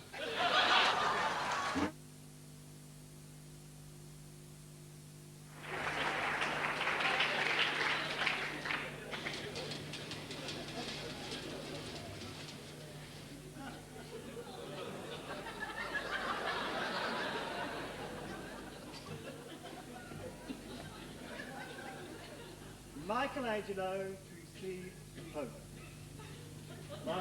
Michelangelo from Murray Bridge to see the Pope. Michelangelo famous painter and creator of masterpieces such as The Laughing Cavalier, Weeping Woman, Blue Pole, The Chrome Balls in Rundle Mall. I think that's enough.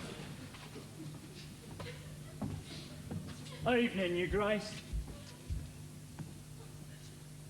Evening, Michelangelo. I'd like to have a word with you about this Last Supper of yours. Oh, yes? I'm not happy with it. Oh, dear, it took hours. Not happy at all. Do the jellies on the tables worry you? No. No, they add a bit of colour, don't they? Oh, I know, you don't like the kangaroo. What kangaroo? I'll alter it, no sweat. I never saw a kangaroo. Oh, it's right at the back. I'll paint it out, no problem. I'll make it into a disciple, all right now? Ah, that's the problem. Well, what is? The disciples. Are there too many? Yes. There are 28 of them. Well, another one would hardly be noticed then, so I'll make the kangaroo into a disciple. No, that's... Well, we'll lose the kangaroo altogether. I don't mind. I was never completely happy with it. That's not the point. There are 28 disciples. Too many? Yes. Well, you see, I like them. I mean, they fill out the canvas. I suppose we could lose 3 or 4, you know, make 1 or 2 a little fatter. That is not the point. There are 28 disciples.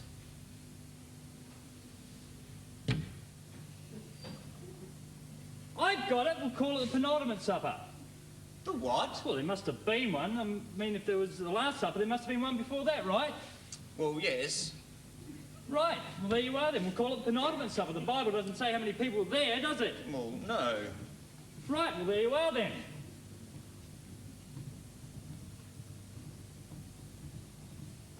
Look. The Last Supper, not the penultimate supper, was a significant event in the life of our Lord. The penultimate supper was not, even if they had a stripper and a brass band.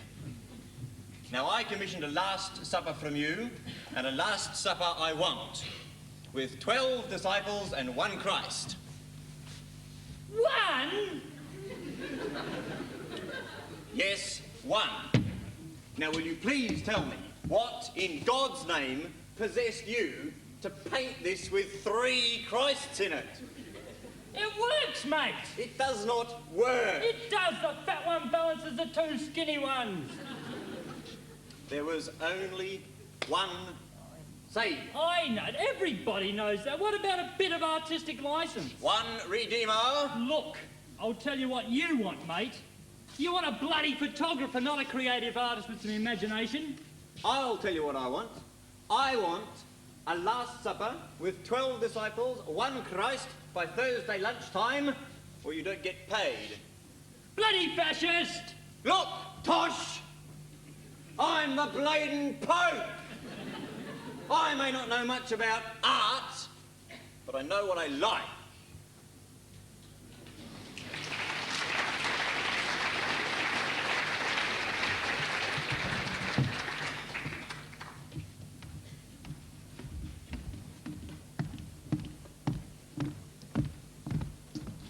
Ladies and gentlemen, you'll have read in the press about the current media battle raging for control of Australia's media empires. Well, we thought it appropriate to remind you of the results of one of our Flinders Medical Centre research surveys. You may recall this report from our 1978 presentation. The Melbourne Age is read by the people who run the country. The Canberra Times is run by the people who think they run the country. The Sydney Morning Herald is read by the people who think they ought to run the country. The Melbourne Herald is read by the wives of the people who run the country. The Financial Review is read by the people who own the country. The West Australian is read by the people who think the eastern states run the country. The Hobart Mercury and the Melbourne Sun are read by the people who think the country ought to be run the way it used to be run. The Adelaide Advertiser and the Brisbane Courier Mail is read by the people who think it still is.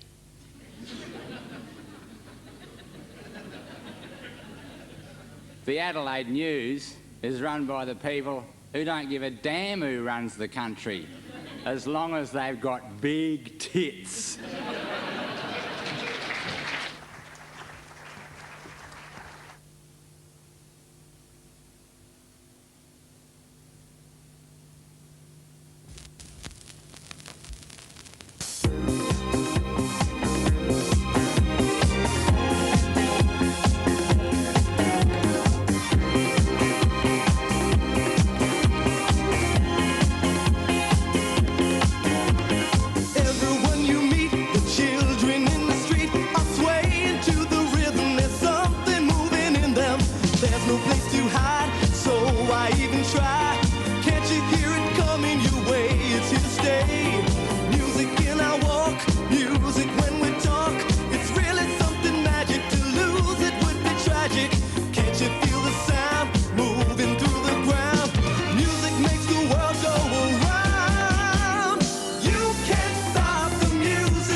game, trying to feel the pain, though you try in vain. It's much easier. No, you can't stop the music. Nobody can stop the music. Change the master plan, take the whole command, 'cause that's easier to do. On the radio, on every TV show, for each and every reason, each and every season. Music when we love, for the moon above. Music for the show of life that never ends. Music on a plane, music on a train, sailing on the ocean. Music in the motion, music in your car, at your local bar. There's music when you look at a star. You can't stop the music. Nobody can stop the music. Keep two loves apart, mend a broken heart, catch a falling star. That's much easier. No, you can't stop the music. Nobody can stop the music. Tell the sun to shine, stop them all the time, 'cause that's easier to do. You can't stop the music. Nobody can stop the music. Take the cold and snow, tell the trees don't grow, tell the wind don't blow, 'cause it's easier. No, you can't stop the music. Nobody can stop the music. Take the spot. Is Mr. Blandyford coming tonight, Aileen? I don't really know, Professor Charming. Didn't you ask his secretary? I did, but she wasn't there. Yes, she was. She was the one behind the newspaper. But are you sure you're in the right place? Well, I'm not really sure, really. I don't really have to go to him much. He usually comes to me. Well, let me tell you where it is.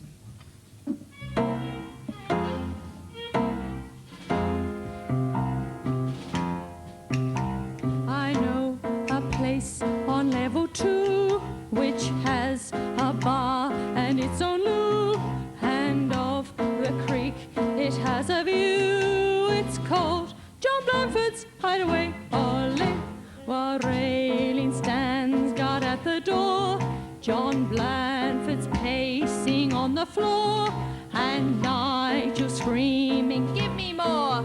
Inside John Blanford's Hideaway. Ole. And down on Peary Street on Health Commission Road, he'll speak to garden gnomes and everyone he knows. But in his office off a corridor of clout, if you're not shrewd, you will be screwed and left with naught. You try to ring, you can't get through. He's off to China or Peru, an empty shell on level 2, 'cause of John Blanford's holiday. Ole!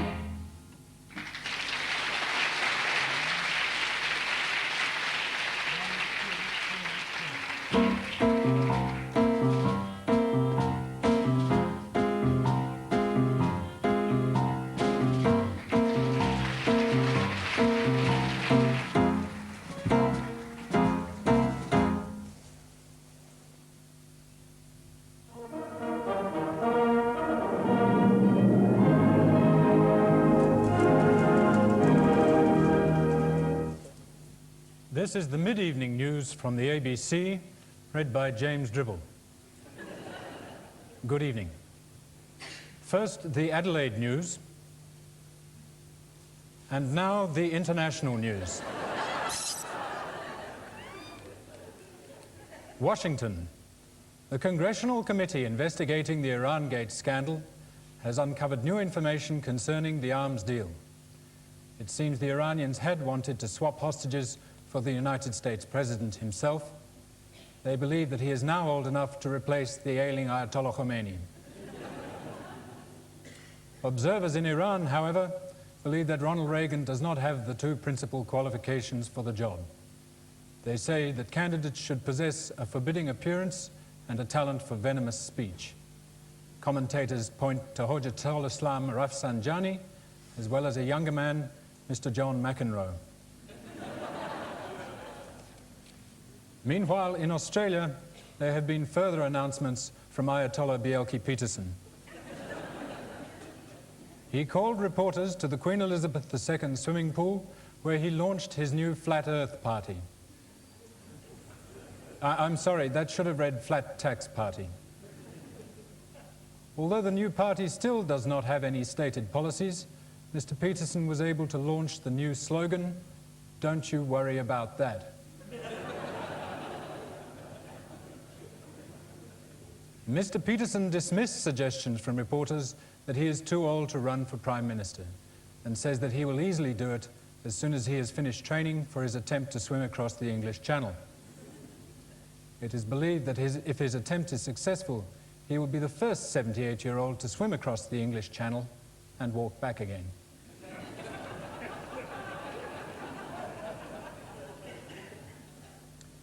Mr. Rupert Murdoch's takeover plans have again come under fire. The Australian Union of Journalists has alleged that Mr. Murdoch has been interfering with the editorial independence of the Adelaide Advertiser. Their major complaint is that he attempted to suppress an investigative report on steroid abuse amongst competitors in the Port Lincoln tuna throwing competition. But they also complain that he has attempted to interfere with a major editorial concerning the John Martin's Christmas pageant.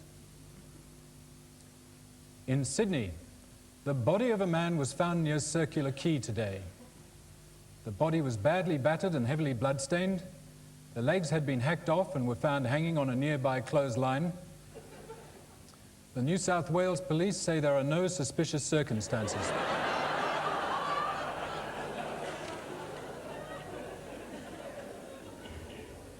Sport. Today saw the 14th annual Gay Liberation Front swim across the Torrens.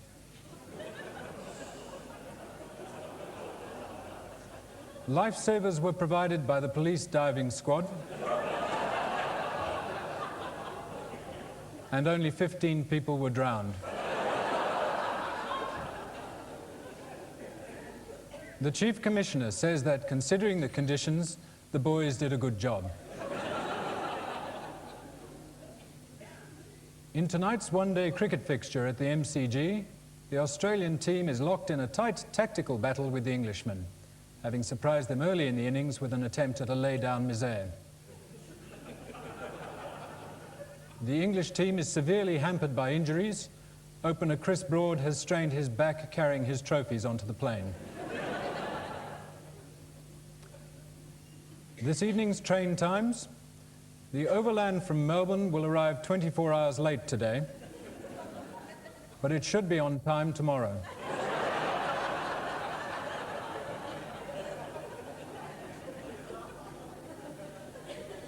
And now for a quick look at this evening's weather.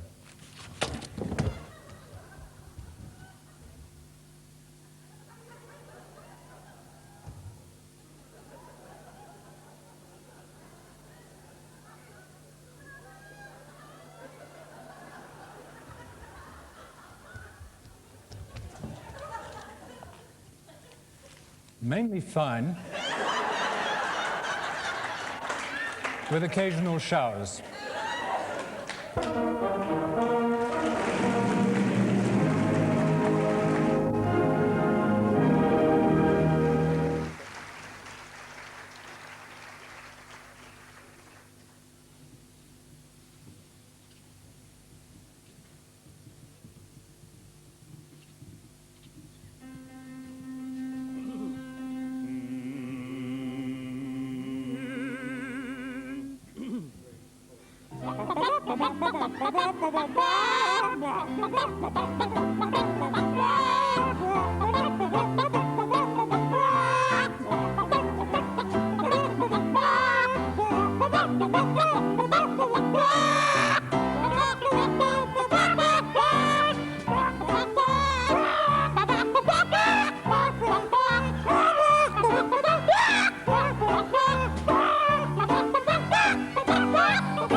Yes? Is that a suppository behind your ear? Oh no, some bum's got my pen.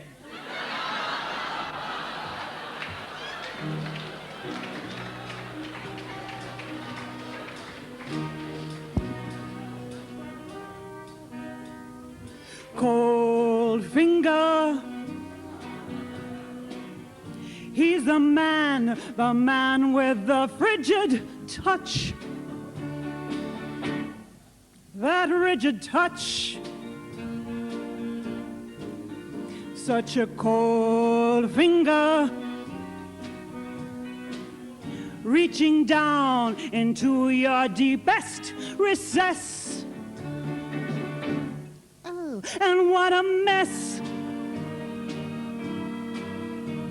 Golden ointment he'll put in your eye. In your backside he'll put SKY. With assistance provided by sister. Your insides are felt by Mr. Coldfinger. Just lie back and do everything you're told. His fingers cold. Golden ointment he'll put in your eye. In your backside he'll put SKY. With assistance provided by sister. Your insides are felt by Mr. Coldfinger. Just lie back and do everything you're told. His fingers cold. He's looking for gold. Only gold. He loves gold. He's looking for gold.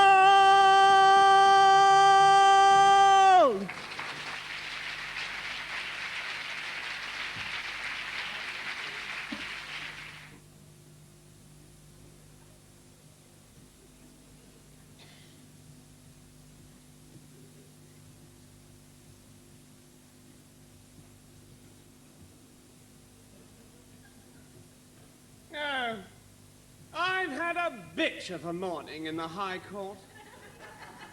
Oh, so have I, love. Yeah. I could stamp my little feet the way those counsels carry on. Oh, don't I know it? Objection here, objection there. Oh, that nice little policeman giving his evidence ever so well. Oh, yes. A beautiful speaking voice. Oh, what a body. Oh, yes. Well, after a while, all I could do was bang my gavel. You what, love? I banged my gavel. Oh, get away. Come. Nearly did. Well, then all I could do was my silence in court bit. Oh, really? Oh, yes, and if looks could have killed, that prosecuting counsel would have been in for 30 years. Oh. Yes. Oh, check.